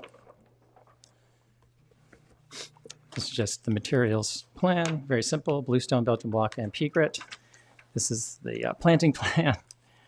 The owner loves boxwood, so we have a lot of boxwood. And she has a home in Greenwich, Connecticut, and we did that property, and she's committed to what it takes to have boxwood. I am trying to, we've added a lot of other perennials and shrubs and hydrangeas, and to try to form, even though it's a sort of a geometric and formal landscape, we've tried to soften it as much as we can. What is committed to boxwood mean? Well, boxwood requires a lot of maintenance. There's a boxwood blight, so there's a lot of spraying involved. Winter covering. Yeah, wiring it up. Do they look like animals? What? Do they look like animals? No, just simple clouds. No topiaries. No, she doesn't like topiaries. Exactly. One of my favorites. This is an aerial view that we've composed, showing a bird's eye view of the house and how it's integrated into the property with all the landscaping. We've done a street view showing a line of street trees. For the hedge, we're proposing osmanthus because of the shade that's created by the street trees. Privet won't do, and deer are eating privet now, so it's a whole thing. And so we want it to be dark green. And we've done the same view at night, which really won't have any lighting whatsoever, except for some lights on the piers. This is the gate, feel of the gate, boxwood on the outside, osmanthus hedges, framing, simple brick piers that are whitewashed, and a nod to a very simple village picket fence. Then that's the style of the gate. It's just vertical elements with very simple horizontal elements that keep the structure together, little points, and the simple arch. Clarification, is a gate application part of this application tonight? Or are you doing a gate application? I think it's all one and the same. Yeah. No, it's not? Oh, there's no gate application? We'll come back. Good. Oh, Also, I apologize. those piers look like stone, not brick. They're In the rendering. Okay, I'm just saying. It's okay. The body is brick. We did have a limestone cap or a bluestone cap on top. That's not what it looked like. Oh. Adirondack. Oh, okay. We've moved Sorry. to the Adirondacks, my favorite. Oh. pet peeve. Okay, I'm It's just brick. saying. Thank you. I didn't see any brick in those piers, that's what I'm saying. There. Does that look like brick to you? No. It might be that. They're going to have to come inside. Yeah, okay. It's the so rendering. next time, please. If you look really close, Okay. it's brick. We've modeled the brick, and so Oh, that's okay. that's what's showing up badly. We've strategically placed trees to balance the massing of the house, but also to try and reduce the amount of house from the road. Again, a layered planting, and at night, minimal lighting to comply with what's allowed. In the winter, because we're using osmanthus and boxwood, you'll see a definite green hedge that hides the house. But those boxwoods would be wrapped. Well, actually, yes, Southampton boxwood couture. you're right. Lately, I've been tying them instead of wrapping, because it turns out they don't really need to be wrapped. They just have to. It's been warm enough now. But also, Yes. rubbing can promote light. The blight. Right. I believe it on the Right. blight is definitely here. Yeah. Don't do something in a wet, heavy snow. It's Yeah. really- We just remove the snow, Well, and that hasn't been a problem this year, has it? no. Yeah, once. This is, digress, sorry. that's okay. Love talking about gardens. This is the view of the other gate, looking towards the more surface and family-oriented side. And same view at night, thank you. Same view at winter. This is straight on central view from Great Plains, looking at the hedge and the house beyond and the street trees. And the view at night, really primarily just lights from the house. And the view in winter. This is the view of the pool house and the surrounding landscape. We're having a little bit of formality to encompass the pool area with bleached lindens, aforementioned arborvitae and cryptomeria, privet. Tried to put the privet there. Same thing, la la la, from winter and summer and all that. This is the long view from the back of the property looking towards the house, standing at the north property line. Just skipping over, sorry. This is the east elevation, again, which is a bar room, an octagonal bar room, and that will have its own sort of bleached linden LA. This is the view from the neighbor to the east, which is a privet hedge. So we don't want to see, or the neighbor doesn't want to see the house. The west view, which would be arborvitae and privet. And then the north view, with the tree line, and with, as I mentioned before, we tried to keep it low, where we could have it low, but then raise it up in the center and then low again. And you can see the outline of the house well beyond. And that concludes the landscape.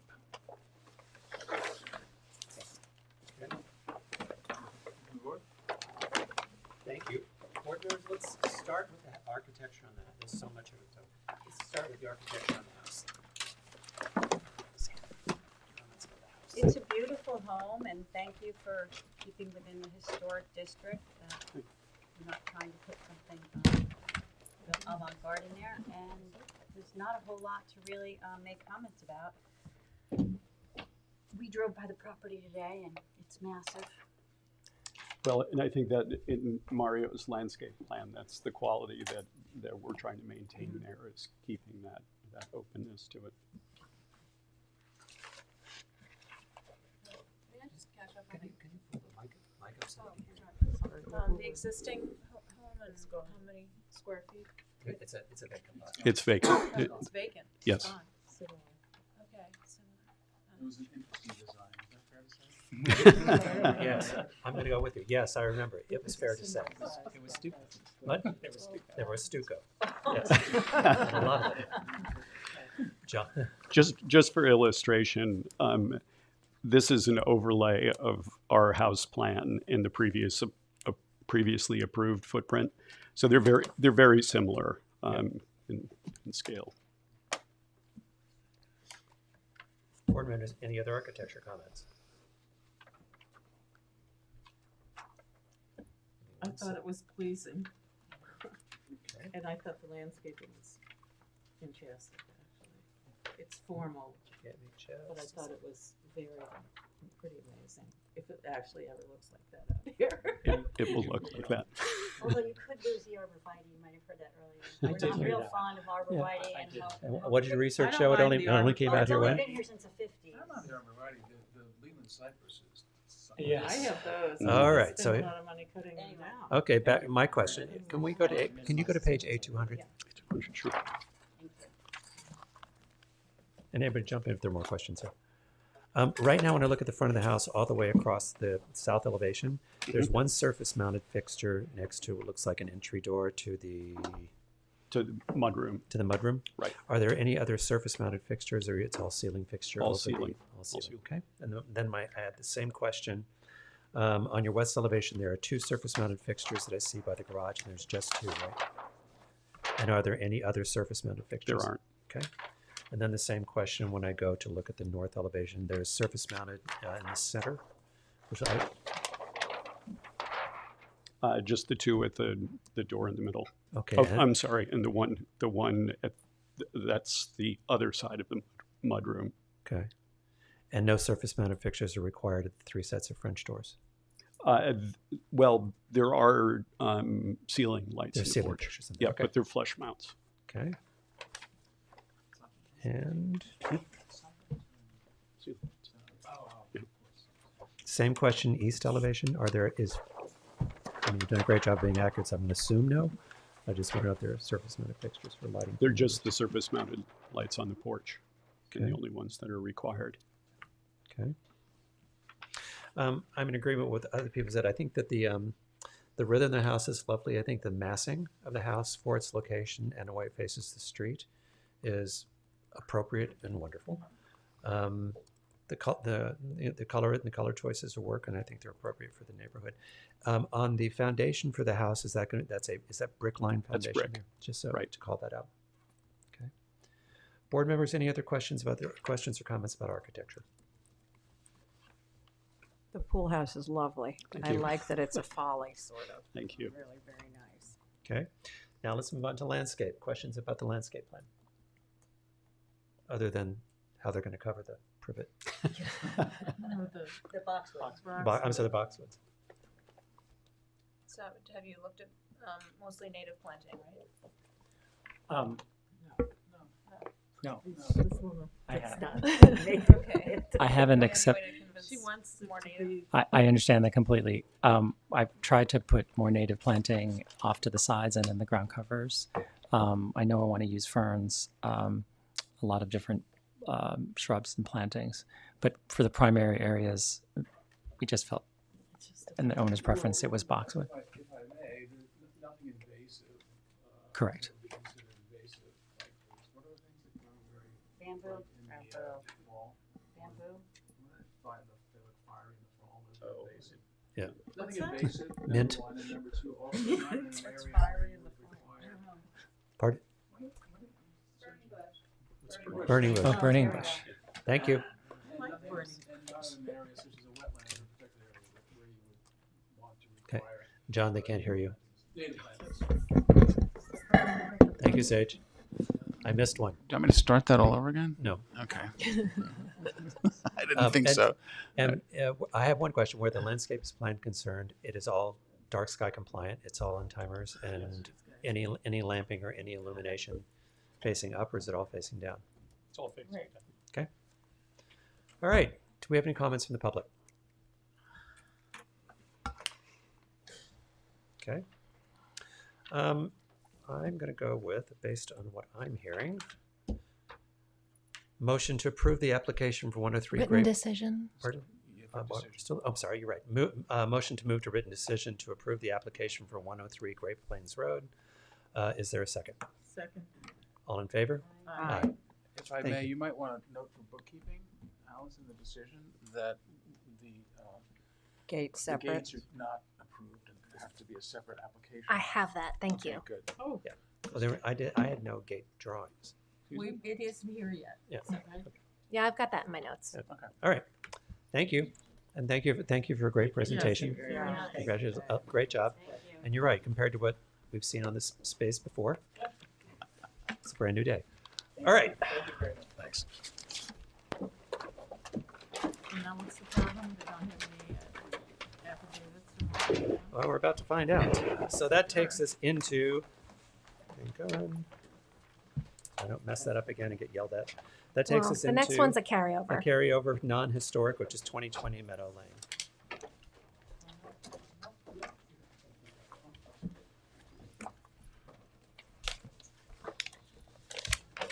And before you start, I want to make something for the record here.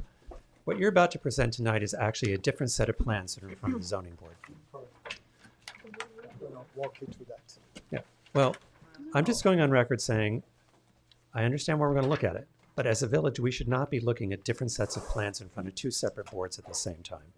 So why are we looking at two separate plans? These are ones who would be zoning. These are ones that are compliant, These are as-of-right plans. Yes, yes, basically. but you have non-compliant plans in front of zoning at the same time trying to get those approved. So what we look at tonight, if we approve tonight, it's not going to matter because you're going if you get what you want from zoning, you're coming back with another set of plans and we're going to do this again. We will be adjourning. We've adjourned our zoning plan. Our client basically as mentioned that he wants to go ahead with the as-of-right plan. Okay, so you're we walking are going to be so going the plan back. that's in front of zoning board will, and we're you're, gonna be you're now going to basically withdraw that so we don't have withdrawing- two different correct, plans. Okay, correct. great. Yes. That was not explained to me by the building department. Thank you.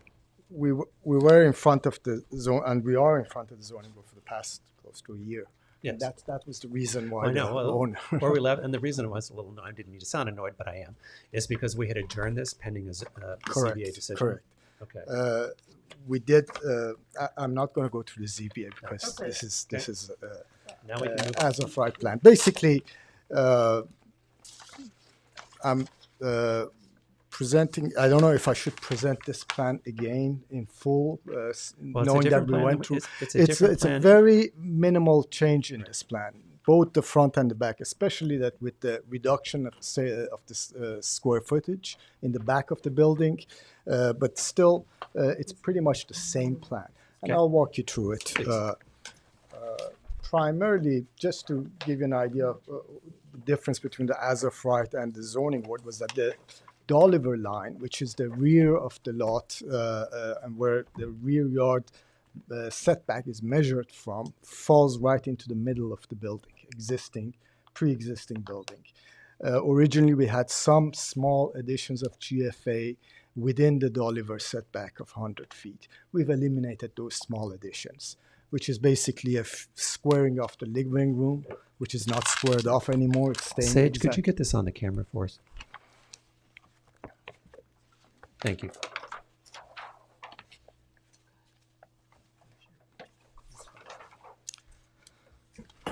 Okay. And we've basically primarily any addition is north of the Dolliver line, which is as of right, and primarily that is a ground floor garage, which was discussed in the last meeting. The front elevation, I'm gonna go to, there we go, has not changed at all from what the board saw. Primarily, it's the same elevation. What you'll see here is that basically we've removed a lot of the sort of postmodern embellishments on the existing buildings, such as pediments, heavy moldings, circular archways. The main entrance of the building, which is not on the center bay of the building, but to the side and was added on to, that porch is being removed. The main entrance, again, is shifted back to the central axis of the building with a wider opening between the two columns. Again, pediments have been removed. Coins on the corners of the building have been removed. The stucco has been changed from a color of peachy, pinky color to a cream color with light bluish gray molding enhancement. The porch on the second floor is being enclosed, which you see on the on your right hand side, actually, right there. Besides that, it's the existing building, same roof, same clay roof tiles, and same material. Sides of the building have not changed besides the color of the stucco. And Mark, per your comment, I've lightened up the railings on those little Juliet balconies and eliminated the curvilinearities of it. On the rear of the building, the covered porch has been reduced by about close to 200 square feet, but it's the same design. Again, we have a multitude of different styles of windows and shapes that have been eliminated, and a more consistent styling. In the back of the building, generally the styling of the building is more of a contemporary-ish look. The porch, I'm going to go to a 3D drawing to give you a better idea three-dimensionally, which is basically, this gives you an idea of a good aerial. This is the covered porch that we're talking about, we're proposing. pretty much shields from the two neighbors on either side any activity and light and so forth of the second floor porch. The pool is still staying on the same location that it is right now. Originally, we had it on the ground level, but again, because we're not going to the ZBA, we're keeping it where it is. And the walkway and the stairs, all those are existing over here. Pretty much that's a view of the terrace. And I know you had requested night views, Mark, of We wanted to see a rendering of what it looks like. correct. Let me get that. That's the front of the house. And again, one of the things that was brought up was the garage. The garage is basically screened with a large existing plant, but we're going to be even planting a thicker evergreen over there to screen the garage area, which is set back from the main facade of the building. Was that the garage originally over there? The garage was to the side of it. We're Oh, just okay. shifting it further. But this whole bay on this side is set at least 20 feet further back from the main section of the house. In the rear of the house, I've got the rendering a little bit lit up more than what you'll see at the night so that you could actually see the geometries that you see here. The covered porch almost shields basically completely any light to the neighbors. And this property actually sits in a location where you have the most distance to the ocean. So about 1,200 square feet to the ocean. So you won't even see any of these lit areas from the ocean, walking on the ocean side. The dining porch on the side has a canvas lower covered covering, and that's pretty much it on the building. Any questions? I'd be happy to answer. For some people who may not have been here for the first one, can you just top line what's different here from what we saw last time? So now that you're actually, not seeking a variance, I have. I just want to see what the difference was.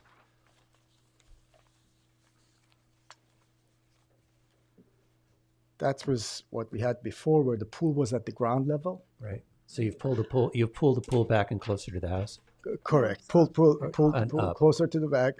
Actually, it sits at that location, but it's yes, pulled back a little bit. Okay. The porch was wider. It's reduced in its width, and the ground floor here was included as part of a new GFA, which we're eliminating and going back to what it used to be, which what's existing right now. The rest of it is all existing, pretty much. Okay. Board members. I understand you're renovating, not building something from scratch. So Correct. it's right. Very difficult to work with, but it seems like the front of the house is totally different than the back of the house, and I'm just not quite sure if we have a cohesive transition from the front to the back. I'll wait till I hear, or should I respond? No, let's let everybody speak. Susan? Oh, yes, I noticed the sort of, I don't know what to call it, Moorish influence of, but all those things have been removed from the back. I don't know if it matters. I've always had trouble with this house. This house was built originally in 1980s. Oh. It was added on to into 1990s. The addition was, I mean, my history of practicing architecture, I've never seen a collection of anything and everything jumbled together. Yeah, I mean, probably wouldn't have had a problem with the demo application for this. the problem with the demo application I understand. is that's a whole nother exactly. I mean, we can't build at this location anymore. And the only way that I could really, first of all, on the front of the house, which has a little bit more authenticity to what the original was, which again had a myriad of different so-called postmodern elements and so forth. I just cleaned it up, lightened it up. and brought also the color and some of the details and so forth more austere and to the levels of what we see down Meadow Lane and Southampton. In the back of the house, because of the shape of that addition, which basically crawls onto one side, and the collection, as you see, various different window styles and shapes. What I did is that by introduction of this covered porch, it kind of brings all these various elements under its own control, basically. And in the process of doing that, of course, one of the criteria that was set for us was to provide some shaded respite and space to be able to use this. And that functionally functions as such, but more importantly, architecturally, ties all these different elements together. Again, the language is of more of a modern design, but how it was interpreted in the original design was injecting all sorts of postmodernism in it, which I took all that out again.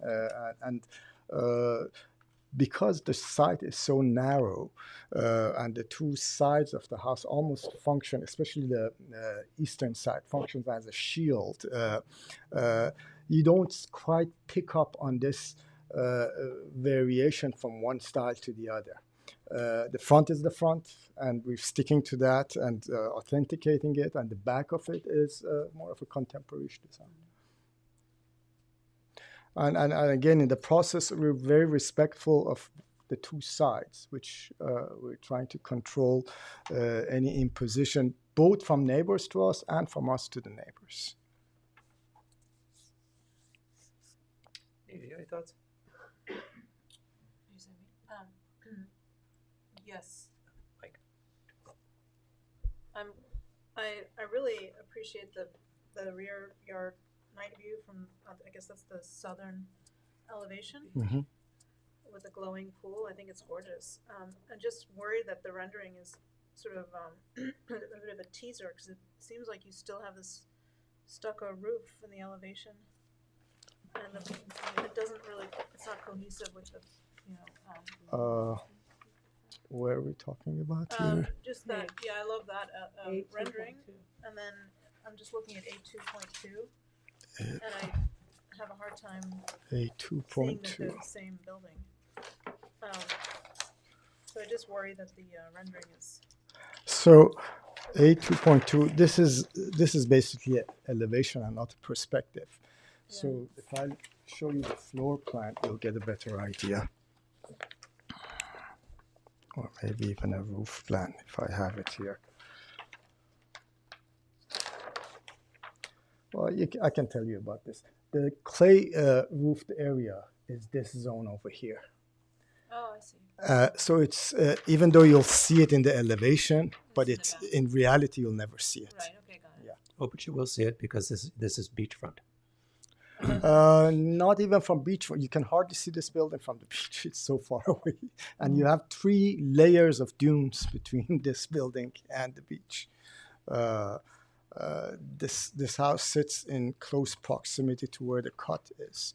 And it's one of the exceptions as far as erosion. There's no erosion here. If anything, because of that cut, any erosion on the Hampton Bay side of the cut builds up on the Southampton side, and the property has grown since the 1980s by another close to 400 linear feet. Lucky them.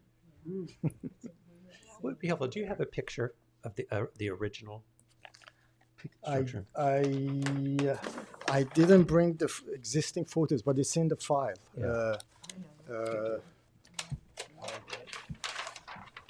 I don't have the photograph of it here with me now.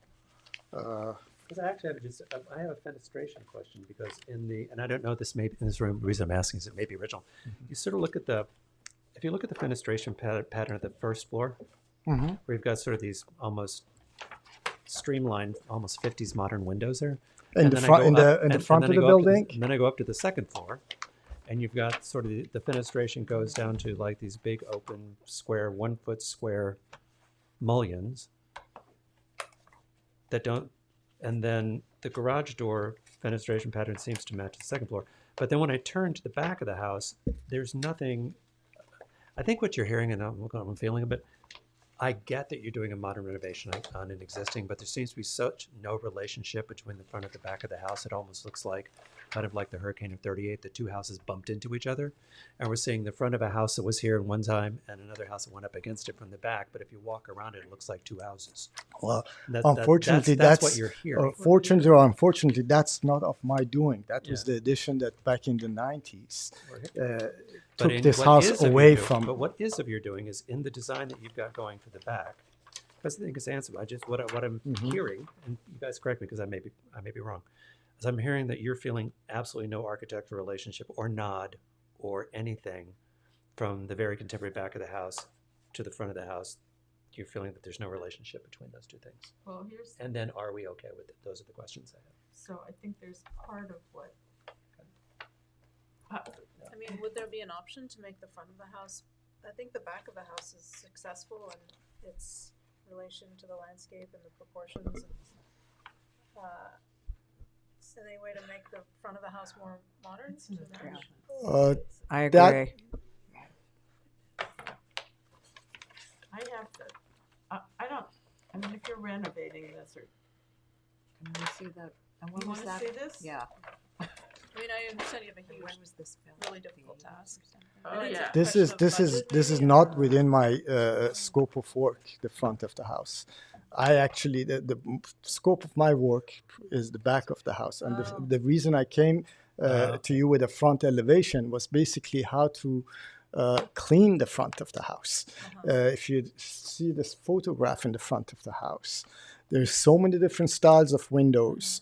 There's so many different, and one of the primary things that we did in the front of the house is, let me go back here, which is a key element in cleaning up the house, is elimination of this entry porch. This is where the entry to the house is right now, off the center, which is not what the original design was intended to be.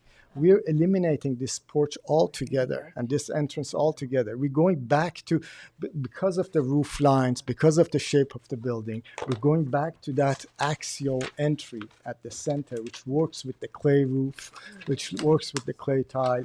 And I respect the board's position on this thing. But then again, beyond just cleaning up the front of the facade, the transition from the front to the back, if this was more of a 360-degree traveling around the house and so forth, I would say that, yes, that would be more of a concern.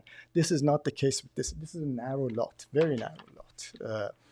You're never conscious of the two sides of the house. You never see the two sides of the house, actually, really. It's like basically when you walk on the sides of the house, on one side, it's a 2.5-story wall. So you never three-dimensionally bring the two ends of the house together as you're walking down. And there are photographs in that package that you'll see that. So the house is really appreciated once you approach it from the Meadow Lane side, and then through the house, coming back, looking back at the house. The sides of the house never play into that architectonics of tying itself to the front or the back of the house. So in other words, you're doing a facade which is making a nod to the history of the house, trying to go back to the central entrance, and appreciating that architecture that was existing. I appreciate and cleaning it up. Yeah. For instance, eliminating the coins on the corner, eliminating the pediments, removing these circular half circles. The shapes of the windows are all different. Introducing two very shallow bays on either side of the entry.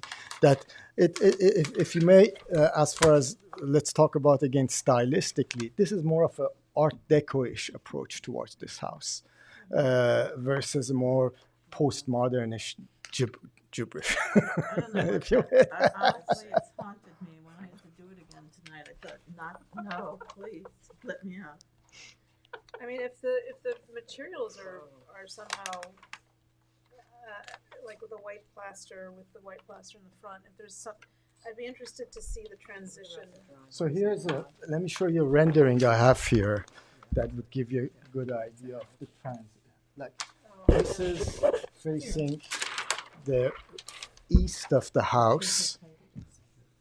This is all existing, by the way. And that's where the porch is. So you see that it's really shielding all this from the rest of it. And as you approach the southern side, let me go to the elevation.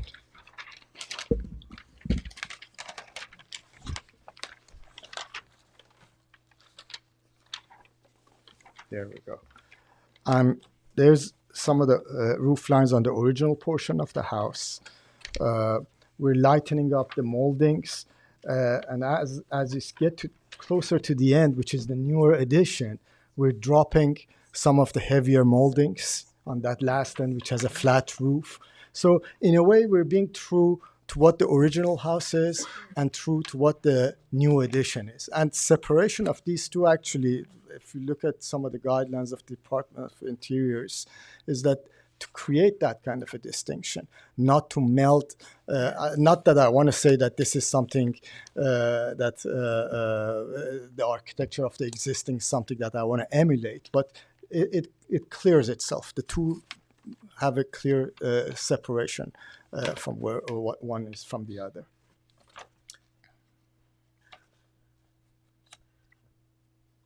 I mean, I don't mind the contrast. Mm-hmm. It's if it's well done. And, but it seems to me that you're pulling it off. The rest of the board thinks. Well, here's the part that's existing. Here's what it looked like before. So it didn't look right. So No, but it still had like the arch nod to the front of the house. There were still notes to it that had relationship to the front. Yeah, but do you think that really was helpful Well, no. to the Well, design? I mean, that's the I don't know. problem with this house. There's a many, yeah. That I had to work on zoning, and I was just like petrified that I'd have to look at it again. I mean, this wasn't the easy. When I first, I'm not blaming you. I'm this just wasn't. saying it was Yeah. just All right. incredible to me. No, The fact that it existed was pretty I incredible. really scratched my head Yeah. to figure this one So out. whatever anyone did to try to make it work and not make it impinge on the wetlands, I guess is the best. That's what I feel. Oh my God. Just cleaned it up well, yeah. All right, do I have any comments from the public?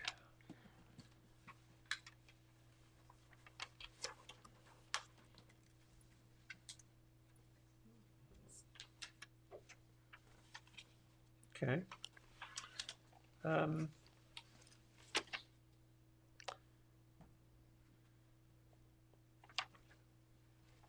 What would you like us to do?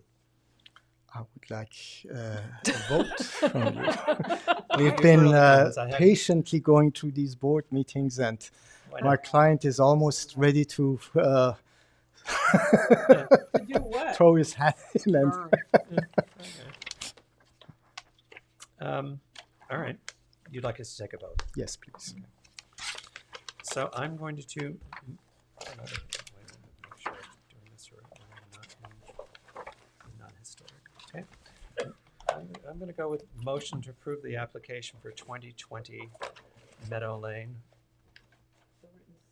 No, it's not a historic district. For drawings dated March 7, 2024. Is there a second? Second. All in favor? Aye. Any opposed? Aye. Thank you. Okay. I really appreciate it. This Good is luck. not one that you Good could luck easily out put your there. head around. Go for it. I'm gonna keep my. No. Yeah. All right. This year. So now we go to new matters, non-historic. The first one is Catherine Foster, Bernard, and Francis Sadowski at 47 Palermo Street. Do you have the affidavits, and are they in order? No. You guys have affidavits? Oh, can I have them? Yeah.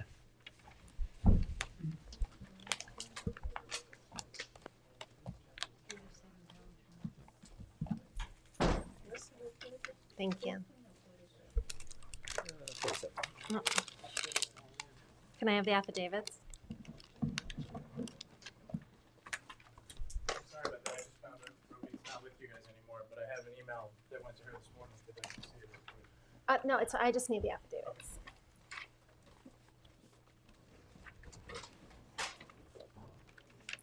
Okay. Everybody to microphones so we can all hear you. Okay, we're good, thank you. And introduce yourself for the record. Sorry if I made you nervous. I was nervous. Zach Analetti, counsel for the applicant, 41 Meeting House Lane, Southampton, New York. Okay.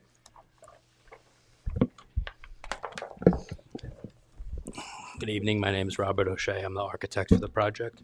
Okay. I do have some additional copies of renderings of the front and rear of the house that I'd like to hand up to the board.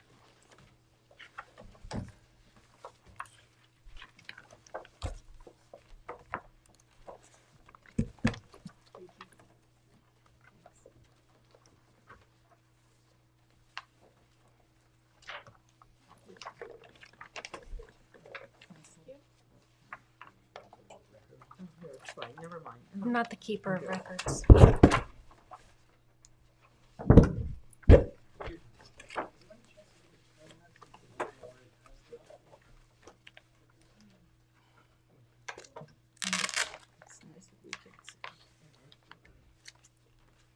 Fine. We have this in front of us. Okay. All right. We are here this evening proposing a two-story residence with. Do you have Did you give your name for the record? I did. You did. Robert O'Shea. Are you presenting from computer? Do you have plans that you're presenting? I have plans on the board. I believe you have. Yeah, but they have to be where the public can see Oh, them. sure. I can. So if you want to bring them up and put them on the desk aimed at us, they can pick them up by camera. Thank you.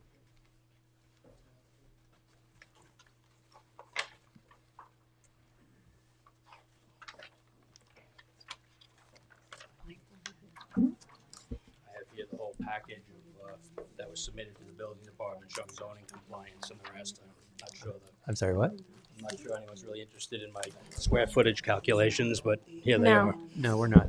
Okay. Sorry. No, I'm fine. I have a little one. You have to put them on the table where they face us, so the camera picks them up right Oh, I'm side up. sorry. Yeah, I know. Okay.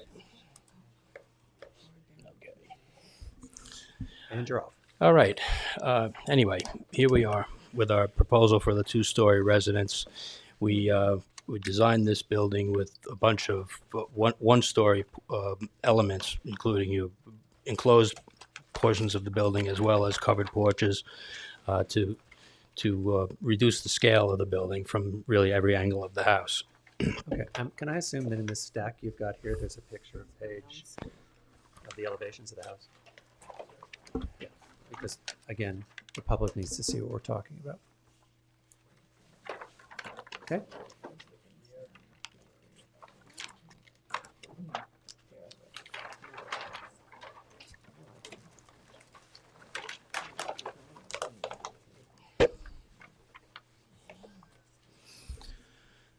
All right. So I was just to discuss the materials we've chosen. The roof will be a natural red cedar.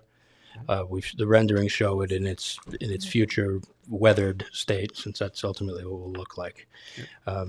All trim, fascias, rake boards, etc., window casings, girder moldings will be white to match white 2/2 double hung windows.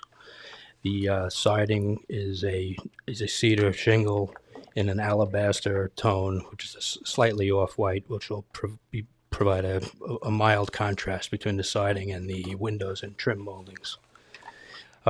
We have a series of columns around all of the porches, and I couldn't really decide for ourselves whether the plans show round, the elevators, the renderings show square, and I would appreciate the board's input on that particular design element, but I don't really feel too strongly either way.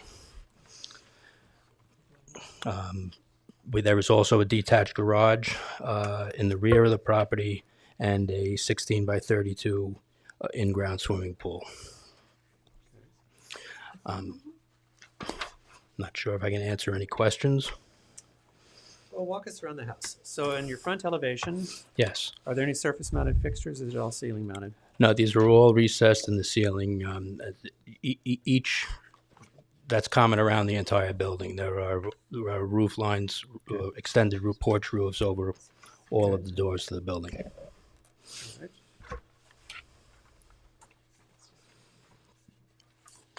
Same question in the back. Are there surface mounted fixtures at the back? There are not. And how wide is it? What's the distance underneath that overhang at the back over the first floor? Okay. What's the width? I'm sorry, let me just refer to my plan. The width of the covered porch is, oh boy, now we're testing my my cataract surgery and magnifiers here. I'm sorry. That was not my intention. I understand. I should have brought the 2.5s. The building is 42. So that covered rear porch, if the building's 42, is say 39 feet, and it projects anywhere from 10 to 13 feet, depending on the plane of the rear of the rear wall of the house. Then take me to your garage. Certainly, the garage is the only place where we're going to have surface mount fixtures, but you can. And where are they on your renderings?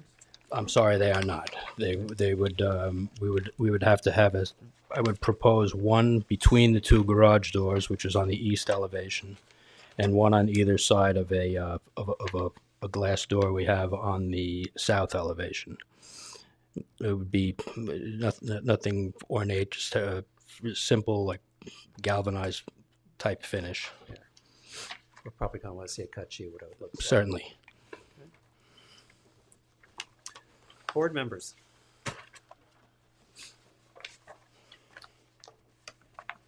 Anyone start? What is the difference in square footage and height from the existing to the proposed? Well, I really couldn't tell you anything about the existing. I know that they've gotten permission to demolish that house. Okay, I'll start. Your front elevation, the roof line over your front dorm seems very strange. I don't understand why your roof line is starting under the middle window of the second floor. So it gives you a weird plane, unless that in 3 dimensions to wrap it around. But from the front of the house, it's a very, to me it seems an unusual location to start that roof line. When I look at the columns under the front door, they on your elevation, the door doesn't look centered inside the columns, and the column spacing all the way across looks a little odd to me. I don't know if that's a function of the rendering, but it seems to me you've got slightly more space on the column on the left side of the front door than you do on the right, and therefore the door looks centered between them.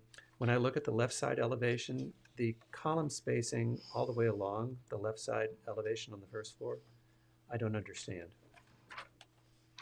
Is that a bay window or no? No, there's no bay You've window. got the rhythm of columns you have going sort of arbitrarily across the front, suddenly have no column rhythm going down the left side elevation of the house. When you look at the rear elevation, you're way under fenestrated. We don't often say that, but you're way under fenestrated. When I look at the amount of just wall of the house, there's not enough windows facing the back of the house, because if you look at the design guidelines for Southampton, we have you'll see there's a general acceptance of what sort of level of fenestration we look for.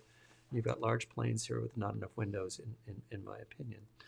And then the same question goes: is the roof line coming off sort of odd over the door just so it matches? Because it looks like the house sets back on, I guess there's a setback on the right-hand side where the roof line attaches for the overhang to the set. Is that a setback? Yes, sir. But you're not matching that setback over, so your roof doesn't go out to a setback over here. It just sort of starts again sort of midway down under a window. Well, I think a lot of these questions can be answered if you refer to the floor plans of the building, but you'll see that particularly in the rear of the house where the columns line up with corners of the building and are equal in dimension off the center line You're of. talking about the rear, or you're talking about? Well, on the rear in particular. Okay. No, the And column lines issues is not what I'm asking. What I'm asking about is actually the roof line. Because your roof lines is set in over where the building sets back on the right side, and the left side sort of, and everybody else may be fine with it, but it just seems to stop in an odd place heading across the back of the house to me. And then when I look around here, and then when I look at your right side, are the windows on the second floor bathroom windows? On the right side of the house? On the right side, what you're going, in the future, would appreciate too if you put cardinal points on here. On the right side elevation on the second floor, are those all bathroom windows?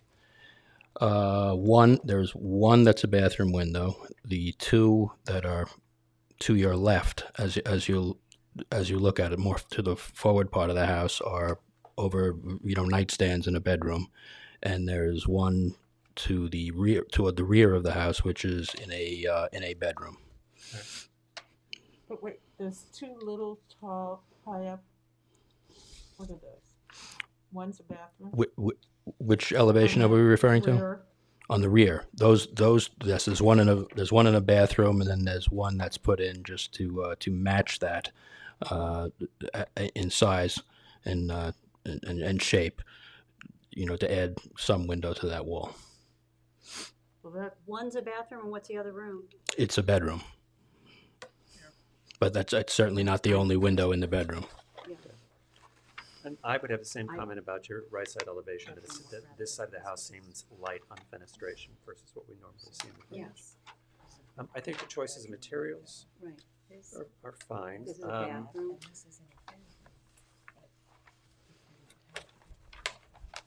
On the garage, wouldn't need to say cut sheet, but I always find it odd when there's a light in the center. Normally in a two single car garage, we generally out here tend to see a light on either side of the outside of each door. But do you not have the room there? Or you can think about what the picture looks like. We really don't have the room. I feel it would be too close to the corner of the building. Right. Or you could make that wall a little wider and put two in. It hasn't been built yet. That's correct. Or we could opt for a light fixture mounted above the doors, which like a barn fixture. Yes. Well, anybody else? Those are my comments. Other people.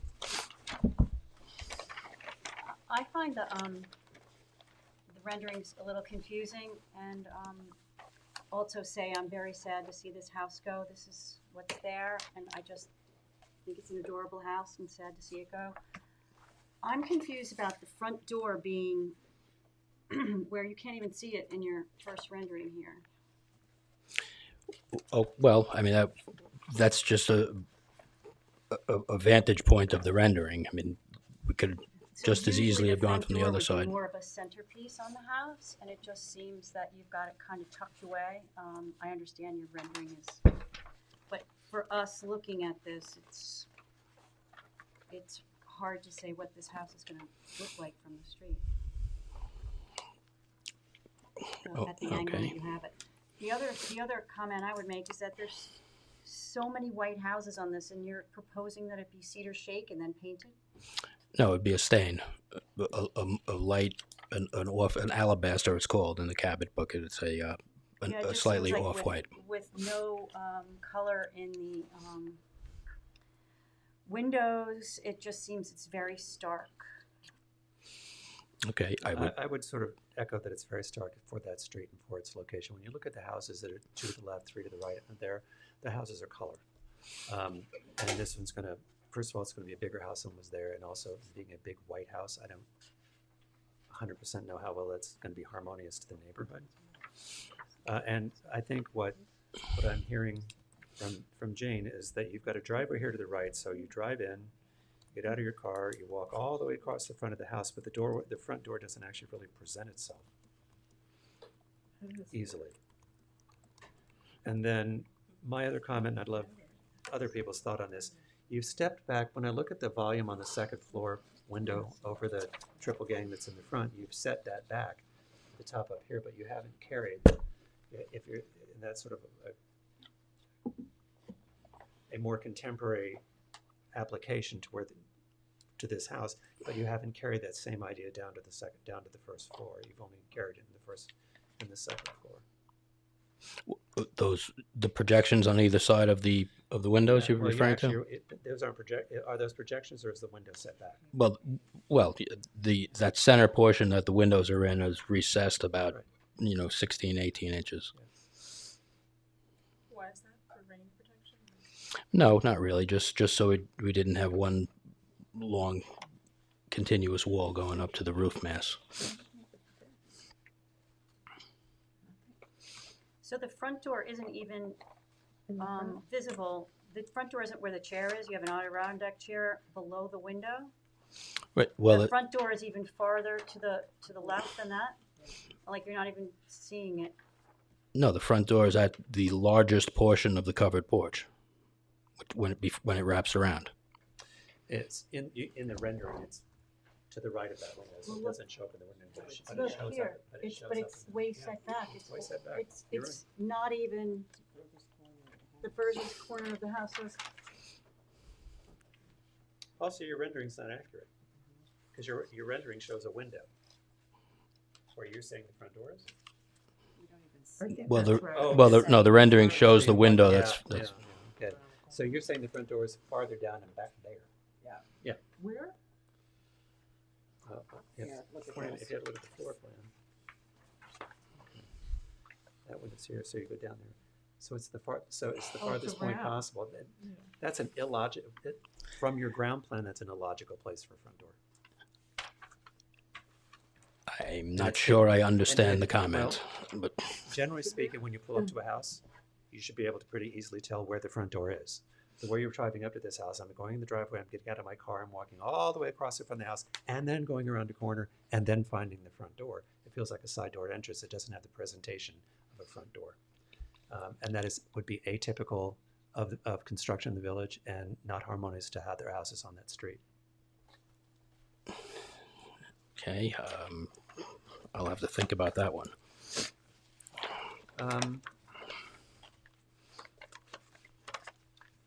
We've heard a lot of comments. Are there any comments from the public? Okay. If you'd like to come up. Do you guys have any other comments before I call the public? No, I assume I'd be able to respond to any of course. comments. Sure. Hi, my name is Connie Cornish. I live to the left of this house. But you, And I had before a you just, start, before you start, one thing, you will be able to talk to us, not directly to people from the public. Understood. Go ahead. Connie, can you just give your address, please? 41 Pelletreau Street. Thanks. And I just had a few questions. Please. One was what you were just referring to, which is where the placement of the front door to the left. It looks like the porch might wrap around to the left. There's never been a wraparound porch that faces another house.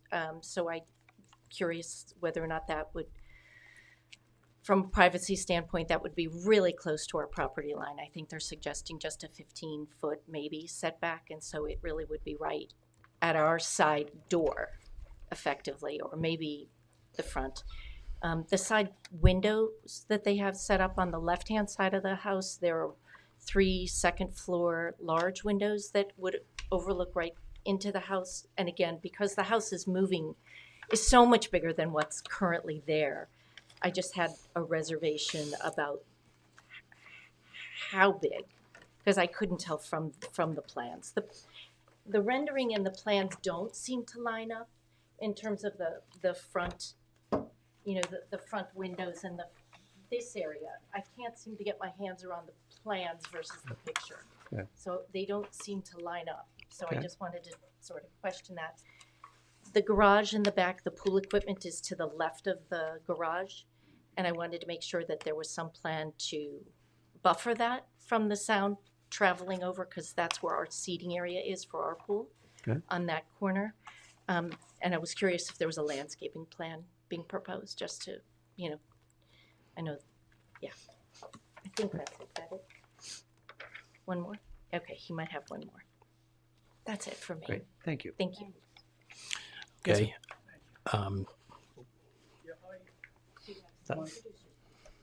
My name is Jim Curcio, and I also live at 41 Pelletron. We live together. We might have put that together. So, my question is simple in that if you look at the east side of the house, it's the side where the driveway is, which provides a much bigger setback to the house that's just east of it. This proposal puts the west side of the house only 15 feet from the property line. And that side, which you don't see it in this picture, quite the opposite of the side that has the big setback, has all windows on the second floor that look right into the property right next door, which happens to be my property. This side, which looks to the east, which is probably more, almost double, like 30 feet or more from the house next to it, has these tiny little windows that have no view to the, to the neighboring side. And I just think that it's odd that you would put all of those windows on the second floor with a perfect view into my yard. And I don't see any landscaping being done other than the hedge that I've maintained for the last 20 or 30 years, which in my opinion is not high enough to provide proper screening for windows of that type. Okay. On this side of that house. Great, thank you. Anyone else? Is there anyone online? Anyone raising their hand? Okay. You've heard the comments. Okay, if I may, I can respond to, I'll start with the pool equipment. Certainly, we've respected the setback requirements, and anything, we would certainly be more than willing to provide any sound buffering in the form of vegetation or a hard barrier, whatever we would be needed to do. Some of the setback questions.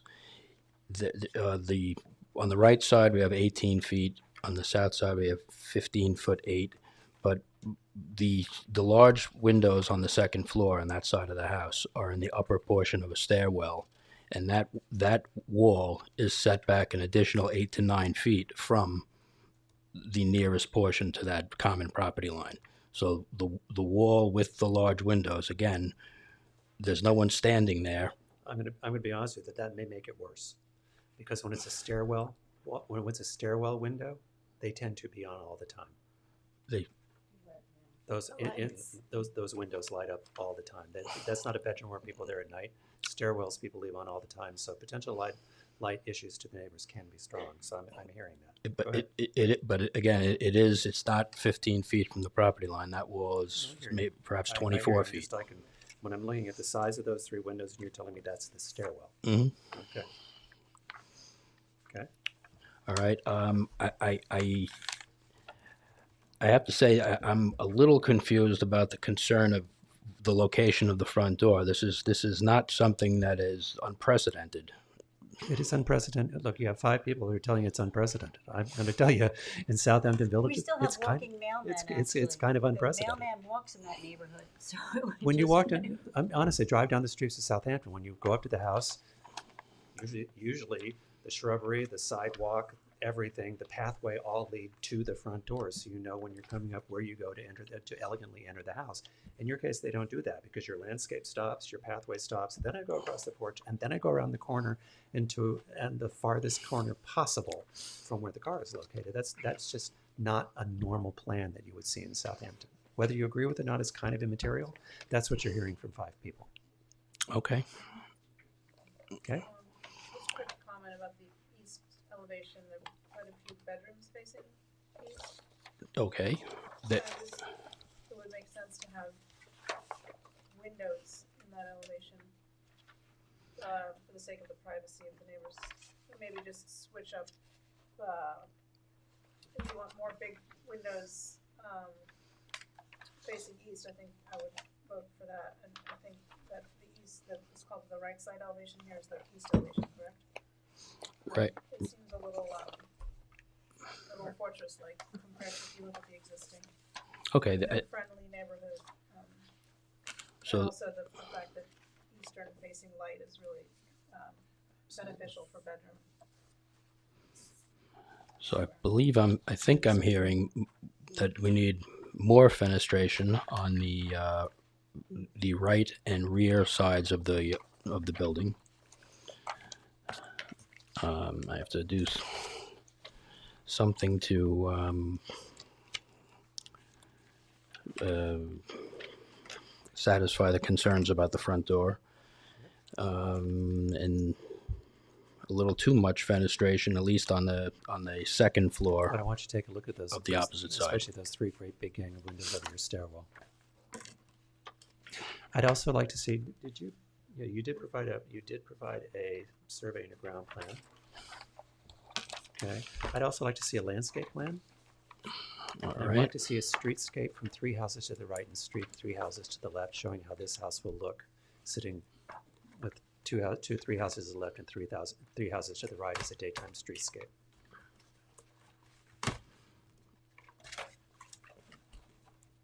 And I think there was a question. Did you have a question about the fencing? Black fencing, I see that you have it around The pool? pool too, and then by the garage. You intend to use, is that your planned fence that you're going to be using? We can come back to you on our next appearance with an actual fence design that we can show to you. And we'll be particular about the material. Okay. And the shininess. Right. I work for 2 villages myself, and I know there are definitely fence concerns. Yes. All right. So that's allotted. Do you think you can be ready by the 8th of April? I think that was a resounding yes. Okay. So would you like us to adjourn this to April the? Yes, sir. Okay. Motion to accept the applicant's request for adjournment to April the 8th for 447 Palitro. Is there a second? Second. All in favor? Aye. Thank you. Okay.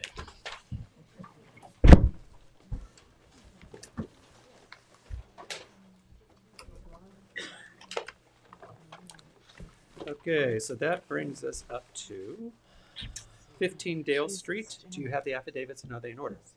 I have the posting affidavit. I don't have a mailing affidavit. What? Oh. Thank you. Oh, thanks, Shannon.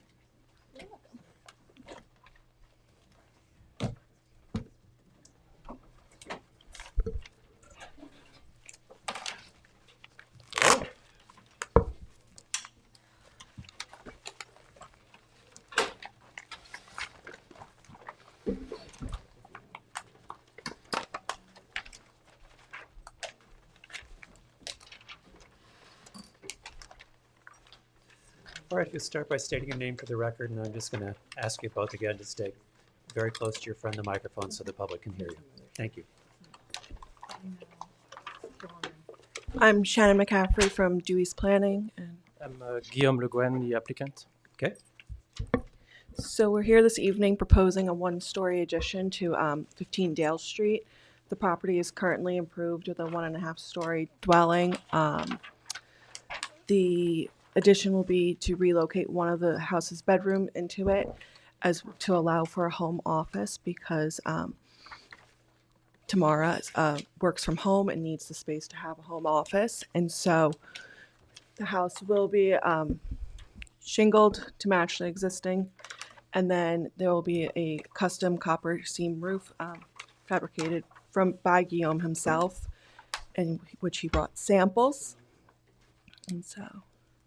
And then Could I see, could you hold that up? Okay, thank you. But that turns green, right? Eventually you turn green, but it'll take a long time. If I live long enough. 20 years. Okay, never mind. That's about 5 to 10 years old. That's what it turns into. You got 10 in you. Yeah, You'll be I okay. got 10. You'll be okay. I got 10. Good. So the addition is proposed to have a gable roof with the copper roofing. The existing dwelling will be joined to the addition by a flat roof utility space area that will also have custom copper siding. And please let me know if you have any other questions. Thank you. What is the roof? Okay, whoa. Let's go back here for a second. Well, can't I find out what the roof is on that existing house? That's Hang buried on. in Well, it? the roof on the existing house is asphalt. Okay, it's hard to see in the pictures. Is it slate? It's slate. It's what? It's slate. It's slate? Yes. Oh, sorry, I'm right. It's Okay, slate. It's slate thank with. you. And what's the cap on it? It's The ridgeline. It's a terracotta. Terracotta. Yeah. Sorry, I misread that. Okay. So on page 103, you're showing what the attachment is on the northern elevation from the existing to.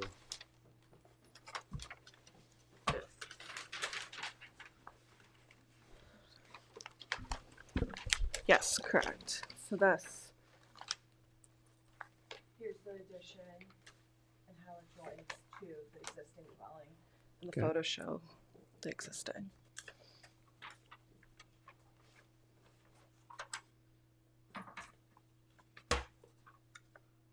What is the square footage of the addition in relation to the existing? So the existing dwelling's just under 1,500 square feet, and the proposed addition's 480 square feet.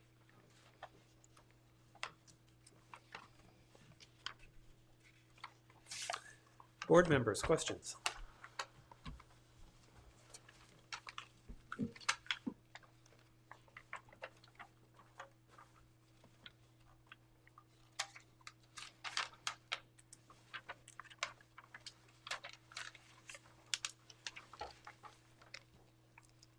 Anyone? I asked the question, Mark. Okay. Those sliding glass doors on what's considered your southern elevation, those are proposed, they're not there. They just seem like maybe they're facing the neighbor and that probably wouldn't have much covering on it. Those are proposed sliding doors. And then there's another set of sliding doors on the extension. On the extension.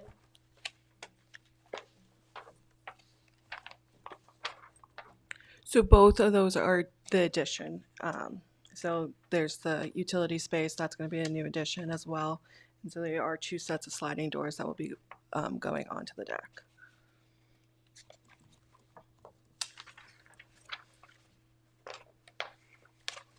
Let me just ask you a question. On your copper roof, it's an expensive choice. It's a nice choice. It's an expensive choice. Here's where we usually stand. Standing seam roofs as a principal roof structure is not something we usually see in Southampton. We see it, and normally what comes into this is not copper, it's metal. It's aluminum, which this is not, which we appreciate. But just for the board's edification, normally we've seen it on if there's a shed dormer and the roof, or we have a roof line that doesn't have enough pitch to be wood. Sometimes we'll see metal standing on accent roofs. We don't normally see it on principal roof structures. So that's a bit of a departure from what we normally see. In this particular case, I'm just pointing that out because that's just where we've been for consistency. In this case, because it's not aluminum, it is actual copper and will turn black. It's a little bit of a different situation than we normally see, and an expensive one, as a matter of fact. But I just want to put that out there and get everyone's opinion on that, because that would be different than what we normally look for, and the reason being it's real material. It seems rather extravagant for an addition. Well, it's not a huge addition. Right. No, no, I understand. If you want to get started, given the history of this It's all, meeting. it's all that. What? That Yeah, roof is all that. but Okay. it's- I don't With know, the- I don't dislike it. per se. Okay. I just want to put it out there because where we are. The sliding glass doors, because this was actually set back farther in plan than it looks. The sliding glass door light to the backyard, for me, is not a problem.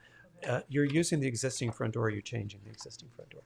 The front door, nothing changed. Nothing changing, okay. Because no, one of the renderings that looked like a glass front door, but I think that was just a rendering of the screen. Nothing changed in the front. Okay.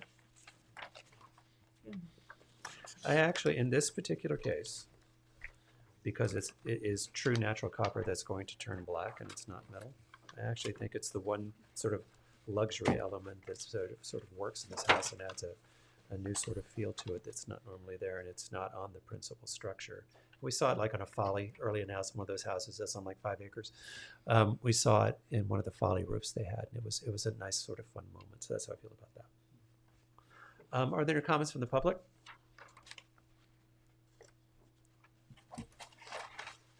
Okay. Anybody else? Okay. So for that reason, I'm going to go with motion to approve the application for the addition to 15 Dale Street based on drawings dated 2/22/24. Is there a second? Second. All in favor? Aye. Thank you. Thank you so much. Actually, We're gonna drive thank you a lot fast. for bringing the sample in. It does make a difference. I know it's hard. No pun intended. Bye, Shannon. Okay, thank you. Nice to see you. All right, so that brings us up to 100 Narrow Lane. Do you have the affidavits and are they in order? I don't have them. What? Oh, hi, Mayron. This is the 2 feet. Hi, Alice. Do you have the affidavit? No, you're waiting for them. You have I think Mayron has them. them. Okay. You get them? Thank you.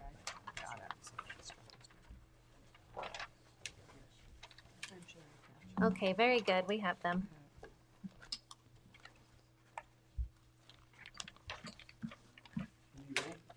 Mayron, Studio B&M Architecture, on behalf of 100 Narrow Lane.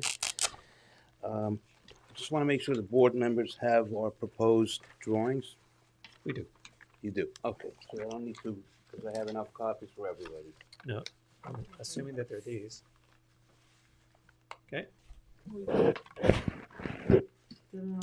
Does anybody need suds? No, is it Sorry. for the date February? It's Okay. hard to see.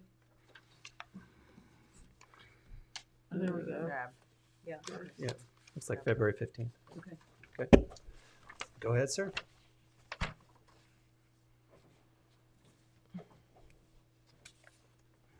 Okay. Good evening, Mayron. Okay. This project was approved by this board about, I want to say 5-6 months ago. The builder owner requested some changes, some modifications. One, which we think is a great improvement, is the front pediment over the front entrance. I noticed in one of the previous cases you were talking about statement of coming to the house, front door. This magnifies the front door a little more. The problem we had initially with this house was everything was on the building envelope. We had no room to move with anything. And this is still within the envelope, projecting out a few inches, adding a little dimension to the front door. But wait a minute. Wait a minute. If it extends outside the building envelope, you'd have to have a variance. Go ahead. Do you?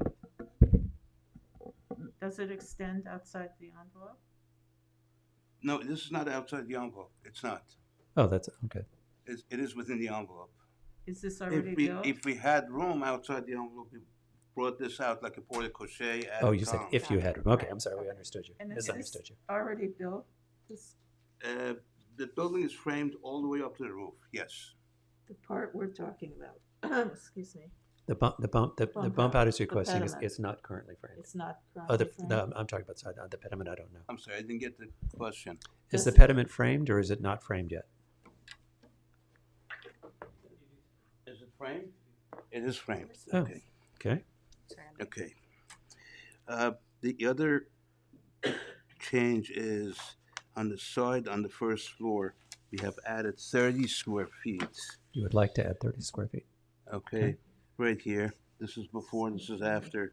We had 39 square feet left, so the builder decided to make this room slightly larger by adding another 2 feet.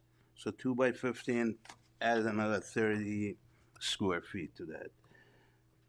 Okay. Last but not the least is we enlarged the windows in the front over the entrance and also in the rear. The 3 I'm windows. going back to again, you would like to. I'm sorry? You don't have permission to do it yet, so you would like to. Okay. Okay. All right. That's it, basically. All right. Board members. Well, I don't feel comfortable. we've approved a plan, and suddenly, we approved a plan, everyone worked together on it, Right. and now suddenly, there are, I'd say three changes that I can think that you mentioned, Mhm. which you may feel to be trivial, but it certainly, it's a whole new plan. Is it not? Yep. You don't have to prove it. It's a whole new plan. Okay, fine. Okay. I would mention that, yeah, we don't want to set a precedent that you can just come before us after you've made these changes. Well, that's not the standard. That's not the, but So let's since we just- have some new board members, maybe we should go over the standard. Okay. So when someone makes changes without approval, the standard is that you review it as if the changes haven't been made.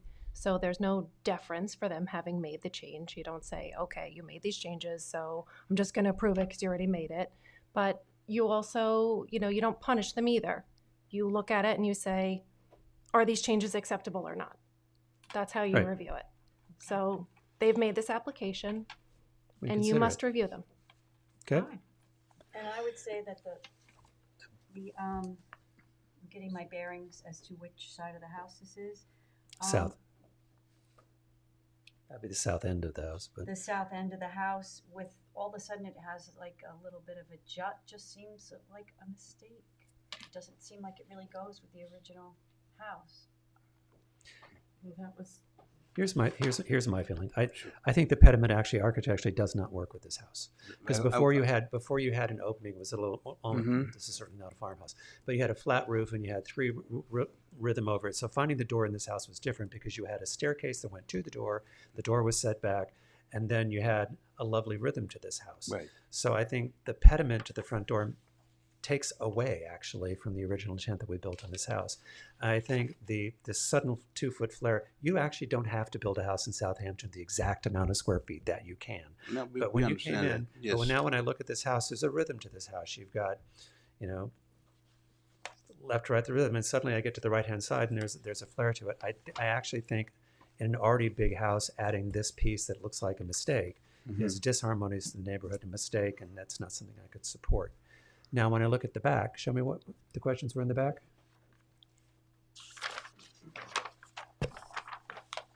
And that.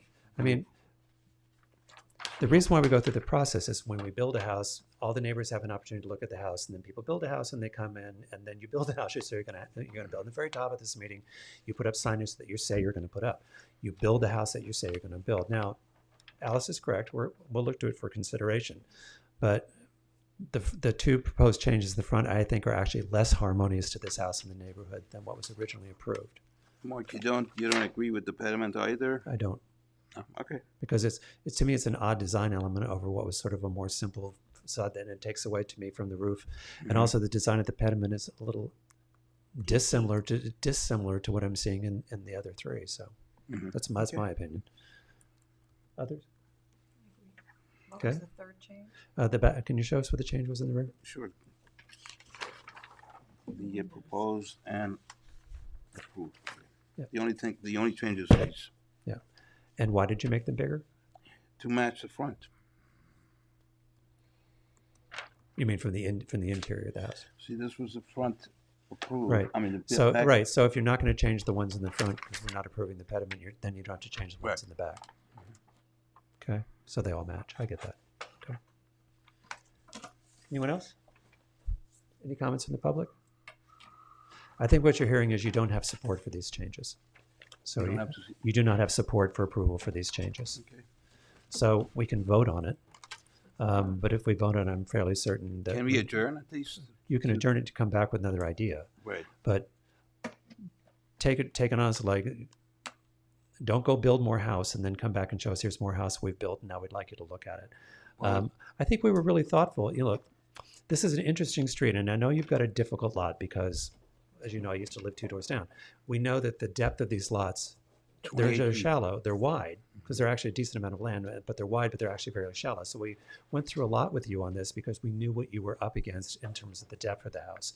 And what we've ended up with is a house that has a very large presentation to the street, and its massing to the street. It is dissimilar to its two neighbors to the north.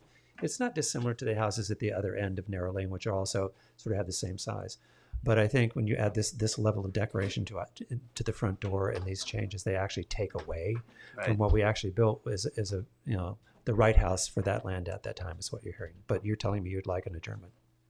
Okay. Very good. Thank you. Motion to accept the applicant's request for an adjournment. Did we ask for public comment? I thought I did. Any public comment? I believe I asked. This guy, Oh. see the owner? Are you the owner? Okay, you can go. Please just introduce yourself for the record. Hi, this is Sriram Koneru. I'm the owner. I apologize. In a way, I'm not a local here, so I apologize for that. The front part of it, will correct that.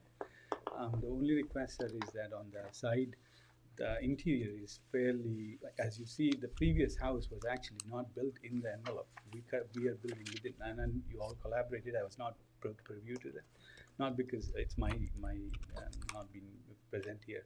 So what my request is that on the side of the house, the bedroom, that's the only primary room, and no elevator or any other way to access one. That's really small for the bedroom, and that's the reason we wanted that extension. I agree. Is there any any other way that we could achieve? Well, I think the other way would be for you to address it on the interior plan, not the exterior plan. So, sir, if you see the body envelope of the building, before the house was actually much wider, the older house. We actually brought it. Yeah, but the older house doesn't really matter. What we're talking about is this house. So if in the design of the house, that's where you've ended up, I think what we're hearing and what you're hearing is this solution to that problem is not getting support of the board. If you're welcome to see if there's another way to address it that doesn't give us the problem of destroying the rhythm to the house to the street, which is what has been asked for. Okay. Given the 30 odd square feet, it's hard to change any other way to get that the configuration. We tried in every way possible, and it's not productive in circulation aspect of it. Right. I totally accept that. The front part is my ignorance of the board. I have not worked with you in the past, so we always do what we share. We don't do the way that it happened. So the extension part is what Then what I would say is, if you guys go back and figure out there's an alternative design plan to that doesn't look like a mistake, that looks purposeful, and you're welcome to bring it back for consideration. I don't know that I would come back with the pediment or the front door. I think that's pretty much like no. We'll correct. I apologize. But you can certainly, you're willing to, you're certainly welcome to come back and take a look at it. So, okay. Thank you. So motion to accept I did ask for public comment. So motion to accept the request to adjourn till April the 8th, 100 Narrow Lane. Is there a second? Second. All in favor? Aye. Okay. Thank you very much. Thank you. Good night. Okay, so that brings us to 111 Meadowmere Lane for demolition evaluation and construction of a 2-story single-family dwelling. You have the affidavit? I do. I dropped them off.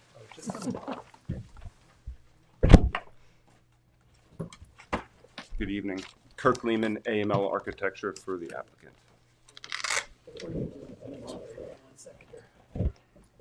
File some things here so I don't get confused.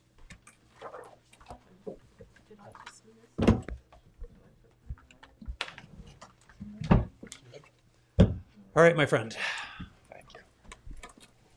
So the proposed residence is on a lot that is co-owned by the family who also owns 123 Meadowmere Lane. So you're going to see parts of this design that are, because it's a 2-lot family compound. The family is growing, the 3rd generation is coming and getting bigger, and the existing house that they have on this 2nd lot is inadequate.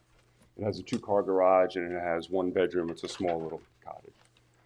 They've asked us to design this new house, which is well below the allowable for GFA. We are at 39, about 4,000 square feet. We're allowed 6,400 square feet on this lot. We're well set back from all of the zoning parameters on the front and the side yards. And we've designed a clean, aesthetic, shingle-style home, gable. And we can look at the renderings first, or the elevations if you prefer. We usually actually, you might be better off to start with the elevations, then let's go to the Sure, renderings. absolutely. Thank you.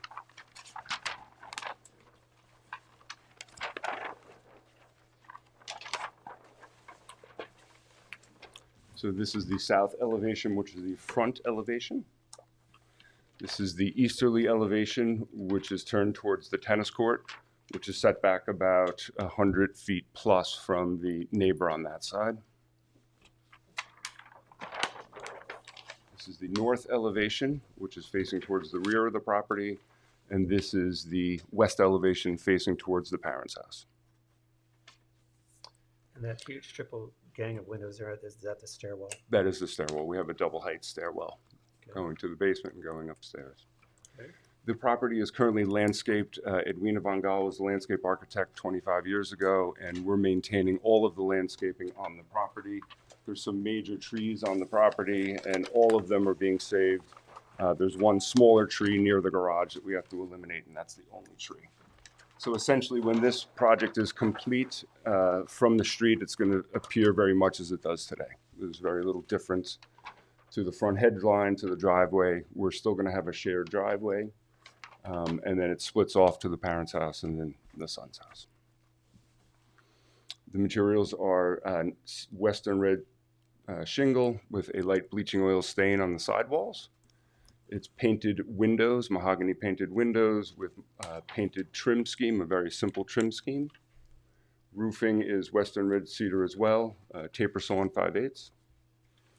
And that's about it.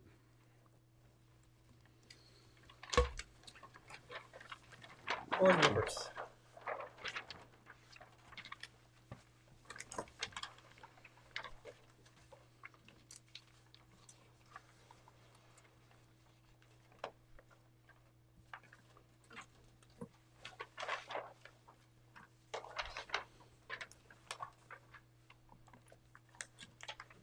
Jane, any questions? These are 3 sliding glass doors on the north elevation, or? On the north, correct. Yeah. A single slider in the middle and 2 fixed panels on the side. Okay. There is no second floor terrace on this house. Which we appreciate. I will tell you from my perspective, the big glass box that makes up the first and second floor, and looking at the north elevation, that's a much larger amount of glass surface than we normally look for here. And the same is true of your stair elevation, because the great big fully lit stair, I think that those windows need to be brought down to be consistent with what we generally approve here in the village.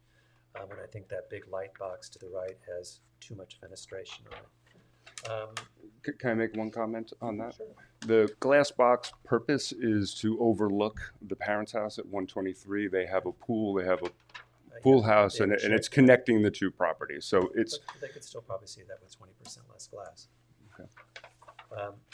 And being consistent about what we've done. And the same, I would say that same is true in the south elevation, where you've got those 4 very large windows on the second floor. It almost looks over fenestrated, or just the vast amount of glass over the wall of that elevation of the house versus what we've normally been improving. The other thing I would probably might call into question is the stone-clad masonry chimney, because stone was not a normal building material out here. And it's not normally a material we find in Hampton's houses, especially in that neighborhood. So I'd ask you to think about that. Okay. Others? I don't dislike the chimney. It's not all stone. The light situation is pretty intense, and I think it could be reduced. The big windows. Besides that, I don't really have an objection. I think it's quite handsome in a certain way. Kathy, any comment? No. Okay. You know, keep from my comments, the general shape and the general shape of the house and overall design of the house, I think it complements the house next door very nicely. Mm-hmm. But you hear our comments, and if you've sat through these meetings before, there's always a question about like overly large big glass windows. So I would ask you to take a look at reducing that. Okay. We'll review it with the client. Okay. Any comments from the public?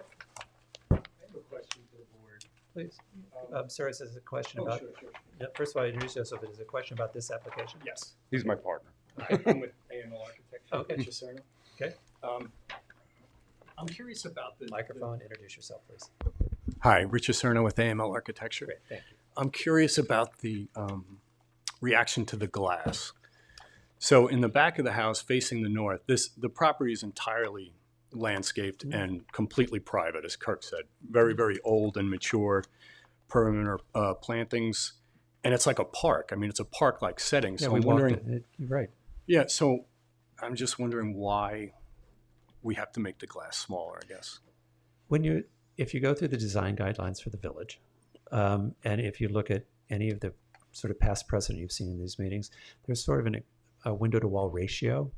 Now, we don't spell it out because we don't want to be that prescriptive, but sort of what we look like. And then, we have areas where people start building these great big glass boxes, and we have not approved them. We don't feel that these big full glass 2-story glass boxes are in harmony with other structures in the area and in keeping with sort of the architectural style of the village of Southampton. I think we've been pretty consistent about it for the last several years. And we are, dark skies compliant here now. The whole place, the town is too. And I think that, it used to be okay to make a big glass box, but it really isn't okay for the environment in any way. So I think actually if you reduce some of the glass, let's say in this project, you don't have to reduce it that much, but any that you do is an improvement on these lit up entities that don't really belong. This is supposed to be nature somewhere out here. The ones on the beach are particularly problematic, but it interferes with all kinds of insects, birds, that I feel like, it's true. It's documented that happens. So to have these giant light boxes is really an unnatural thing and, in a sense, somewhat unnecessary. I think it can be toned down. We're not asking you to put up clapboard with, little windows, but I actually think the times have changed about light pollution and what it does to the environment. It really has. And I think it needs to be honored. And bringing it back to if you go back and review even the modern houses that we've built and approved in the village over the past 3 or 4 years that I've been on the board, you've seen most examples where we're bringing glass down and reducing the amount of curtain wall glass that we're seeing in houses because it's not something we've been approving. It's just we don't feel it's appropriate for the surrounding architecture. I appreciate that you have the reason for the, to relate with the parents and have the sort of transparency. So I appreciate the reasoning for the glass, but I think that, going back to energy, if you're going to have large glass facades, they should be maybe facing south for solar gain, passive solar gain for sustainable. That's kind of a problem, though. Oh, here you mean? Sorry. No, I mean, on this lot. with all that sunlight. You didn't get your view facing south, so then it's bad luck. Yeah. No, we thought it was nice to have those large units in the private part of the property. So, but we understand what you're saying. Okay. So, are there comments from the public? All right. So, the next meeting is April 8th. Would you like to adjourn to there? We would. Yes. Okay. Great, see you then. Thank you. Motion to set the applicant's request for adjournment to April the 8th for 111 Meadowmere. Is there a second? Second. All in favor? Aye. Thank you. All they do is second. Okay, so this here, carry over to Meadows and Meadows. So that takes us to public hearing landmark designation. What? We having a break? I'm going to get a glass of water. We're going to take a 3-minute break and get a glass of water. Okay.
I still have some things to say about it. I've asked for an adjournment, but it's at the end. I still have some things to say about it. Okay. So what? Ms. We're Alice would have to reopening? open the record though, right? Well, we'll have to reopen it. Reopen it, okay. First one up is motion to open 18, or it's already open, so 1820 Meadow Lane, if there's additional public comment, because we haven't received no comment. Is there anyone here to comment on 1820 Meadow Lane? Okay.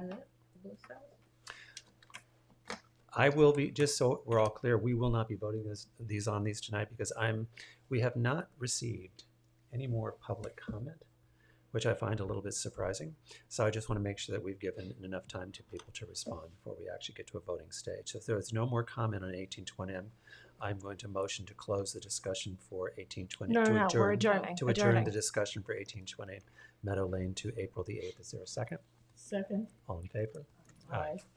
So next I'm going to call 1380 Meadow Lane for any additional comment. 1360. I say 1360 Meadow Lane. Is there any additional comment? Anybody online? Sage? I have no hands. Okay. Then I'm going to motion to adjourn the discussion for 1380 Meadow Lane till April the 8th. Is there a second? Second. All in favor? Aye. Next on the list is 380 Barron's Lane. Ah, there you are. Good evening. Evening. My name is Brian Doyle. I'm an attorney with the law firm Greenberg Traurig in Bridgehampton, and I represent Joseph Edelman, who is the owner of 380 Barron's Lane. I'm here tonight because Mr. Edelman only recently received notice that this board is attempting to landmark his home, which is referred to in your agenda as the Cohen House. He received notice of a March 11th hearing on March 7th. And on March 8th, he promptly requested in writing that the hearing be adjourned. And only late last week did he hire our firm. I see that Mr. Walsh is here tonight representing the owners of the Roslyn House. And of course, Mr. Bennett is here representing the owners of the Bliss House. I will request that, because I'm speaking first, that if necessary, the hearing on the Cohen House remain open, just so that I may incorporate comments of Mr. Walsh or Mr. Bennett if I choose to.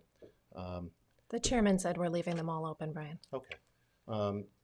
The board's attempting to landmark the Cohen House and the Roslyn House, despite neither meeting the 50-year requirement, despite neither being located within It's not a requirement. historic district. That's actually not a requirement for us. Okay. Go ahead. And it actually is under your code. And your attempt to landmark these properties is being attempted pursuant to your code provision 65E2 as properties of exceptional importance. This is not an application where the homeowner came to you seeking relief. You're taking an extraordinary step to landmark his home. And you provided, in my view, very short notice to him to do that. He requested adjournment on March 8th. The village possessed that request. And despite having that request in writing from a taxpayer and a homeowner, a public hearing was held where testimony was solicited by the board and given to it by your planner, where he effectively read the Regev report into evidence, and it came in without any objection, without any challenge, and was lauded by certain members of the board, having not heard from the homeowner or an expert that he could have retained. You know, it seems hard to believe that the board would do that to a homeowner and a taxpayer of the village in the middle of the winter, when you knew that the notice went to his home in New York and was received by his doorman, and then he wrote to you and requested an adjournment. So I'm here tonight as an initial matter to request an adjournment. For control purposes, I'll ask for April 8th so that I can stay on the calendar with Mr. Bennett, and if Mr. Walsh wants April 8th, that's fine. There's no reason for these hearings to move as quickly as it seems the board wants it to move. These houses aren't going anywhere. They've been here for 40 years. The only thing I'm going to say to you is we are purposely not going quickly. Okay. Well, to hold a public hearing in the absence of the homeowner and to take evidence and to take testimony from members of the public when he's asked you for an adjournment for effectively a 2-week adjournment. That's unusual. It's unusual.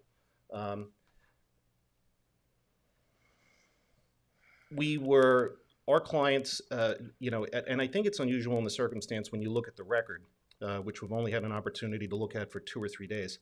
The village retained an expert in this case in or about August of 2023. So about 7 months before the first hearing. My client played no role in that report. He wasn't asked about it. He wasn't given any notice of it. We find nothing in the record where a public hearing was held to discuss adopting the report or hiring Ms. Regev, who we believe was a classmate with Mr. Wallach at Columbia. And the letter that Mr. Wallach sent to my client directs him to correspond with Mr. Wallach if he wants to seek an adjournment. He did that. And his adjournment request was effectively ignored. We've asked the village on March 22nd that all documents and communications related to this attempt to landmark the house be delivered to us. Understandably, we haven't gotten that yet, but would like you to please maintain all of your documents, emails, and communications related to this. You know, it's interesting that my client wasn't given an opportunity to adjourn the report and why an adjournment is appropriate. It is a 30-page report containing 113 footnotes to articles quoting people from New York Times articles. I mean, it's replete with hearsay, and it was adopted by the board. And it's interesting as well because, you know, in light of the Bliss decision, which was and that it was decided by Justice Modeleski in, you know, what I would characterize as very strong, almost scathing language, the board made similar mistakes that it made in the Bliss case. At the first hearing of my client's matter, after the report of Ms. Regev was read into the record without challenge, Mr. Broadlead indicated on the record that the Cohen House is, quote, appropriate for landmark designation. It's appropriate for the space. It's beautiful. It meets the criteria for landmark designation. No mention was made of my client's request for an adjournment. In fact, the only thing that was referenced were the letters in support of landmark designation. So you can understand my client's view that he wasn't treated fairly that night and that his due process rights were ignored. Mr. Broadleap said the house flows beautifully into landscape and seascape designs. It deserves recognition. It's undoubtedly rare. And then there were other public comments that this is a particularly beautiful house. That all came in without qualification and came into the board. That is the exact type of conduct that Justice Modeleski talked about in his decision in the matter of Orst Bliss versus Village of Southampton Board of Architectural Review and Historic Preservation, identified by docket number or index. I'm going to use the appellate division docket number 2023-03163. In that case, and I'll quote from the order, that Judge Modeleski says, we turn to the conduct of the ARB. It is difficult on this record to avoid the conclusion that the board was not predisposed to a denial before hearing any testimony or considering any of the petitioner's offer of proof. This is another reason to grant the petition. The ARB resolved at its very first meeting on this application to hire a historic consultant as their expert to advise the board regarding the application. The ARB retained Alistair McGordon, who was described as a cultural historian, critic, author, and curator. The non-verbatim ARB transcript of the hearing of that first meeting evinces the predisposition of the ARB when, quote, one of the members said, I want to make sure that we're clear, this is a significant house. That same thing happened on March 11th when my client's property was discussed.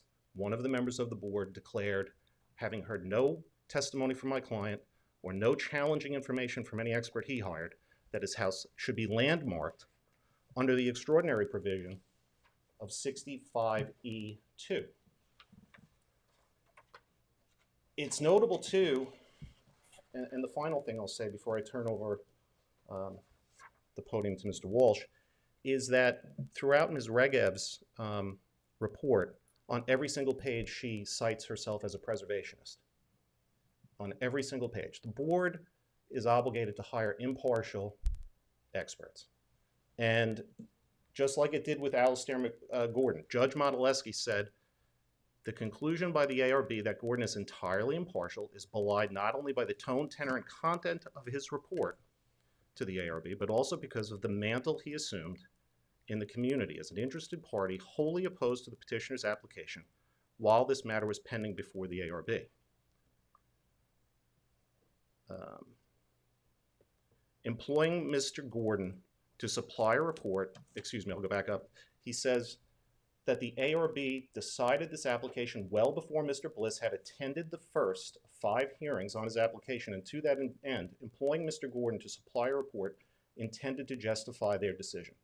So when you hire somebody who says they're a preservationist, who talks about the fact that there were 15 homes in Southampton that she studied, and she only puts in the 5 homes that she studied, and she says that all are worthy of preservation without delineating the others that she looked at, that indicates that, especially given Mr. Broadleat's comments, that the board might be predisposed to landmarking my client's property.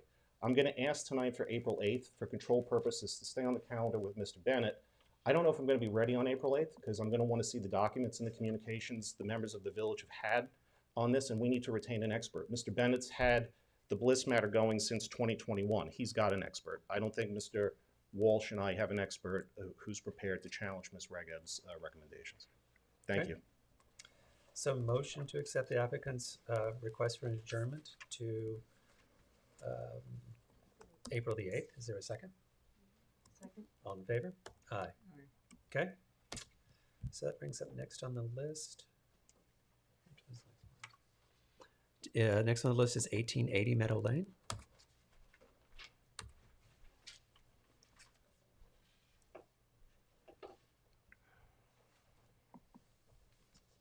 Good evening, Mr. Chairman, members of the board. My name is Michael G. Walsh. I'm an attorney with an office in Watermill, and I represent Waterview Real Estate LLC. They're the present owner of what you've been referring to in your record here thus far as the Roslin House. I'll start by telling the board that so far my client is in receipt of one piece of paper from the village. It's a letter dated February 27, 2024. I'm investigating how it got into his hands because it's a little unclear to me how the mailings went out. We've got foils in for the mailing receipts and such, and we'll take a look at that.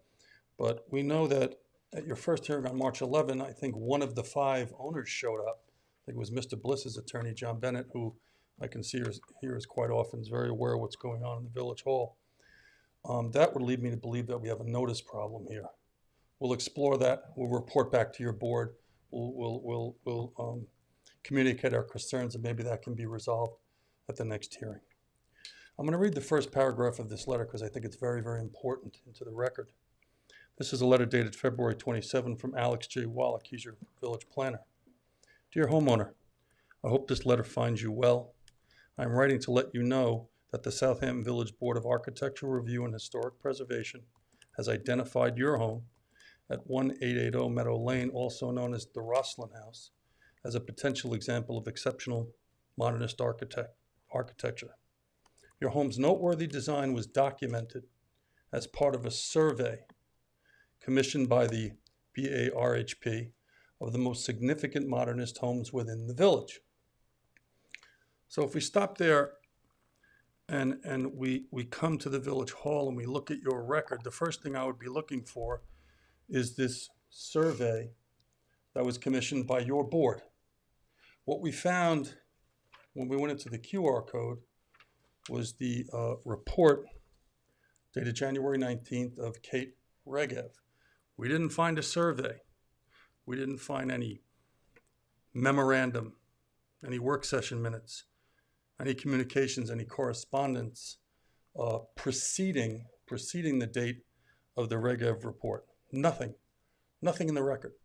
So our first question was, how was the survey commissioned?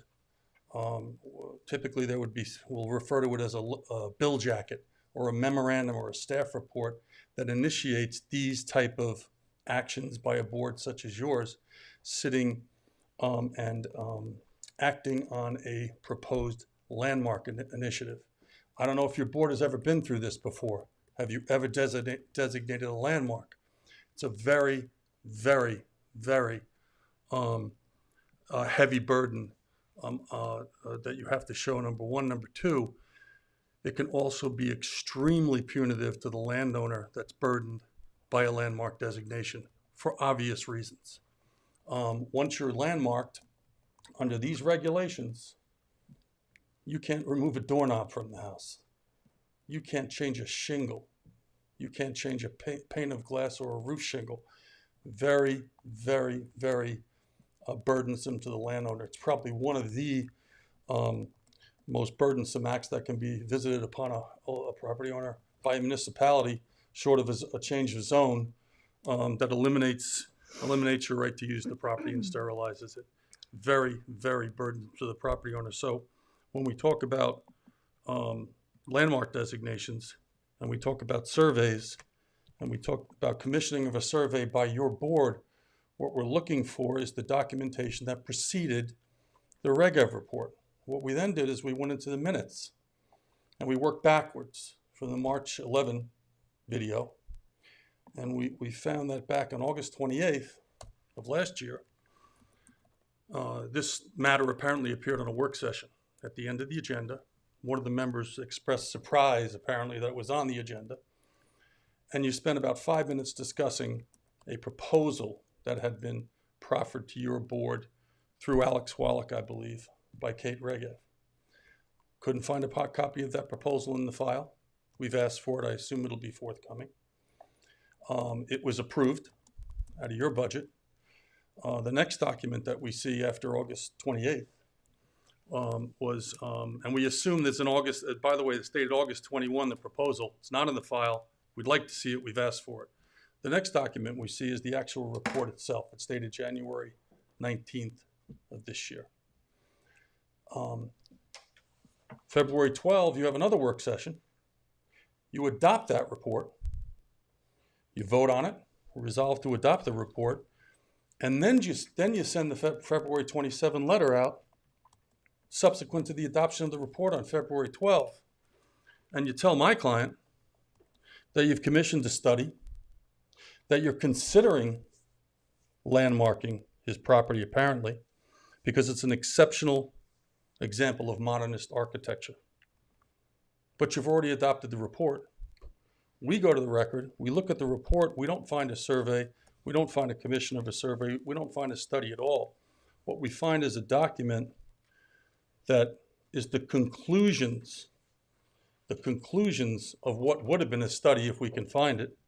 And it's entitled Southampton Modernist Homes Recommendations for Designation.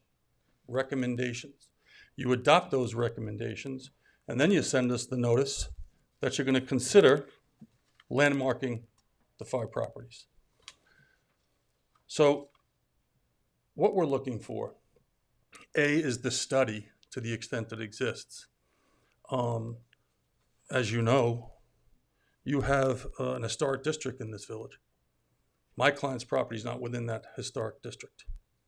You have 374 contributing properties in that historic district, and you have 115 non-contributing sites.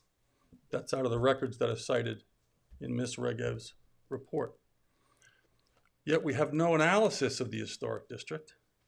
She says, Alex says in his notice that you're going to commission a survey of the most significant modernist homes within the village. Within the village. We don't see any study of the village. We don't see any study of the modernist homes within the village. We're told that on the east end of Long Island, Norman Jaffe, who apparently is the designer of my client's house, has designed at least 60 homes on the east end of Long Island. We don't see any analysis of those 60 homes. We don't see them compared to my client's property or the other 2 Jaffe homes that are on your list. Yet the conclusion in the report is that my client's property should be landmarked because it's designed by Norman Jaffe. It's an example of postmodern architecture, not modernist architecture, by the way.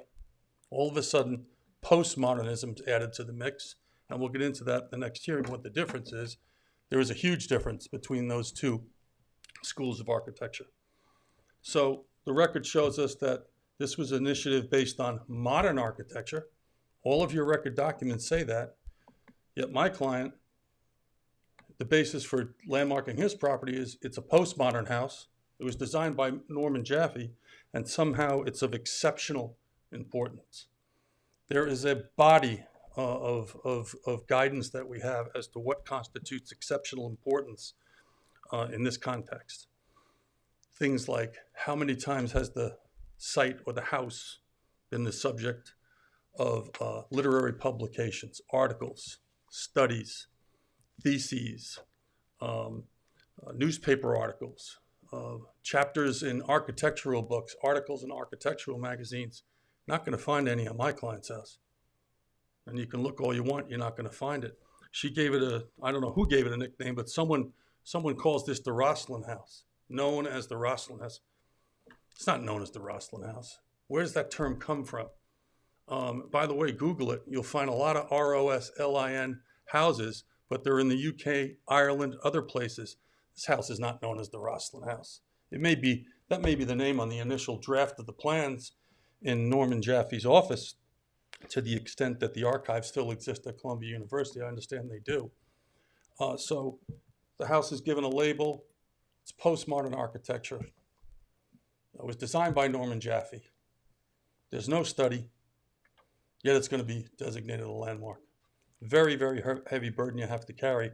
What we'd like to do, and I did speak to John, and I did speak to Brian Doyle, certainly was speaking about this, and we would like to come back on April 8th or some other date with expert architects to inform you a little more about the nature of modernist architecture, postmodern architecture. We'd also like to do a bit of a block study. I heard here today on Pelletier Street, one of the architects was asked to draw a street study, a streetscape, you know. I don't see anything in the record here looking at, analyzing Meadow Lane. What kind of houses do we have in Meadow Lane? There's no streetscape study. There's nothing. So I think we have an extremely thin record at this point. I think it's woefully inadequate. Right now we have one piece of paper. My client has one piece of paper, and if we go on the website, we can read the report. But we need a lot more. We're going to dig a little bit. We're going to assist you as best we can. But make no mistake about it, we are objecting to this process going forward. I just wanted to make that clear this evening. I appreciate your time, and we respectfully request the adjournment as well to April 8th. Okay. Motion to accept the applicant's request for adjournment to April 8th for 1880 Meadow Lane. Is there a second? Second. All in favor? Aye. John, you want us to reopen? 88, okay. You just make a motion to reopen, please. Okay. Motion to reopen 88 Meadow Lane. Is there a second? Second. All in favor? Aye. Good evening, thank you. My name is John Bennett, and I represent the owners of 88 Meadow Lane. This is a very serious undertaking here, and it has significant economic consequences, not only for my client, but for all the people, all the properties you're considering here. I have a very sharp eye, and I read the literature constantly on this stuff. The only time that you will find any documentation that suggests that the fair market value of a house is improved by any sort of landmarking, every one of them is authored by a preservationist. You'll never find a real estate appraiser or any other real estate analyst saying anything of that nature.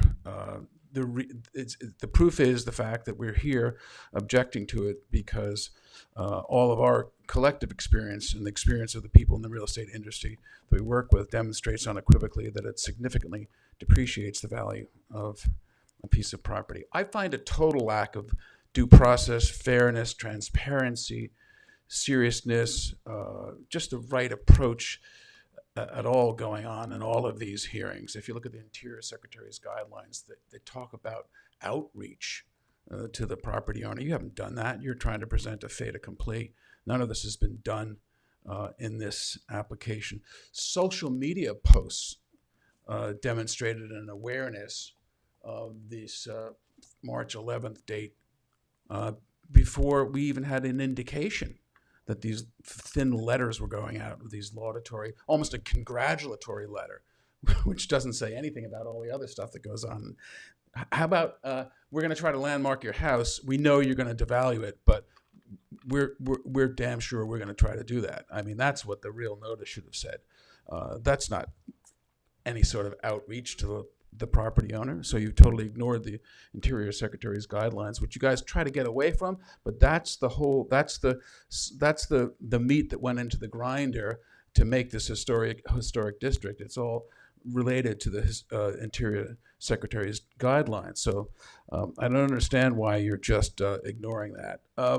And it's very interesting because I think this very strong decision of Christopher Modilewski, Judge Modilewski, who, by the way, is not just a typical Supreme Court justice.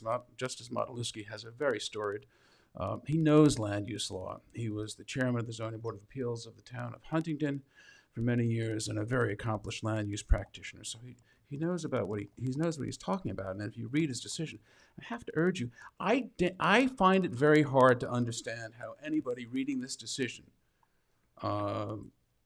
has gone on and continued in the manner that this board has.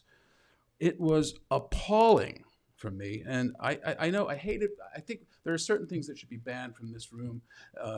The word massive, everything's massive. The word appalling, but there's some times when they're appropriate. It was appalling what happened. These hearings were opened. The landowner wasn't here. And the board members start saying, well, it's met the standard. Has anyone read Judge Modilewski's decision? Now we turn to the conduct of the ARB. That's you guys. It's difficult on this record to avoid the conclusion that the board was not predisposed to a denial before hearing any testimony or considering any of petitioner's offers of proof. It's the Yogi Berra deja vu all over again. What are you guys doing? You don't read this stuff? You think that money is spent and litigation is had, and then you can just ignore these findings? There's also res judicata on this. Let me explain to you again what happens when a decision like this happens. The judge directed this board to issue a certificate of appropriateness. You filed under CPLR 5519 a stay. What is the effect of that section of the Civil Practice Law and Rules? And I'm going to tell it to you again because you don't seem to get it. What does that do? It stops the directive aspects of the order. So you don't have to issue the certificate of appropriateness while you have a 5519 stay. But it doesn't wash away. It does not wash away the decision. It does not wash away the order. That decision is law of the case, and it is res judicata on this board, which means you don't get a second bite of the apple. You're annoyed with the decision. You have a right under Article 55 of the CPLR to appeal to the appellate division, which you've done. That's your remedy. You don't get a do-over. It's the law of the case. You are acting in contempt of Judge Modilewski's order. And I don't understand why you don't understand that.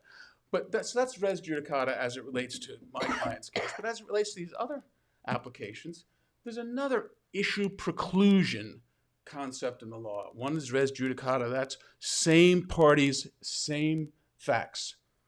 There's another issue preclusion concept which is called collateral estoppel. And that means that it's the same party on one side, but it's another person in the same situation, which the other applicants here, the same situation.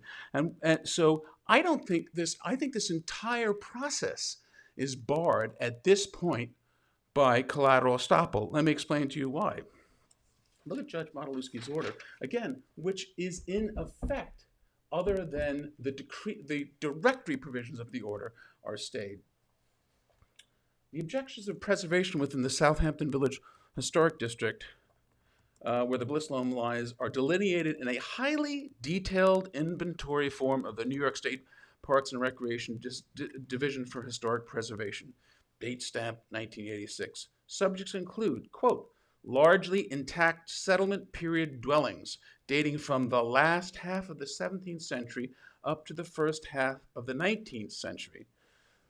The document continues, every episode in the village historic developments are represented in the nominated district from circa 1660 to 1930.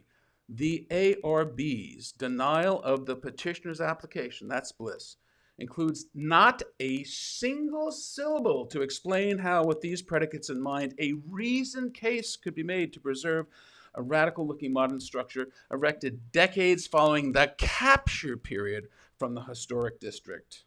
The limited text of the code underscores as a basis for the ARB's decision makes no reasonable sense when the Bliss home is viewed through the lens of this historic district and its constituent contributing structures. You don't just get administratively as a board to ignore that. There was an entire process. Mr. Walsh talked about the various procedures that have to take place here. You don't get to sidestep this, particularly when there's an on-point decision of the Supreme Court by sending out a letter. And what stinks to high heaven for me is that everybody but the landowners seem to be aware not only of this entire process going on, but the fact that there was going to be an March 11 hearing. Why am I reading in social media? It was reminiscent of Alistair Gordon's, clarion call, save the Bliss House, and then you guys hired him as the expert, which again, Modilewski was appalled at, okay? Why am I seeing the same sort of thing, the same sort of procedures, the same absolute rampant disregard of my client's property rights, Mr. Walsh and Mr. Doyle's client's property rights, when you tried that route and it wasn't just a little finger wagging at you. Read this decision. This judge is not happy with this board. So why are you falling into the same traps that you are again? All of these proceedings should stop. You should cease and desist. You shouldn't take any action. What you have to do is take the prescribed remedy in the civil practice law and rules, appeal the Bliss matter, which you've done now, and wait for that decision. You don't get to have a fit and get a do-over because you didn't like it and bring it right back into the same administrative mess. So read this stuff. Thank you. John, would you like us to adjourn this? Yes, please. Motion to accept the applicant's request for an adjournment for 88 Middle Lane to April 8th. Is there a second? Second. All in favor? Aye. Okay, so I think that's the last thing on the agenda is a motion to close the March 25th meeting of the Southampton Board of Historic Architecture Review and Historic Preservation. Is there a second? Second. All in favor? Aye. Aye.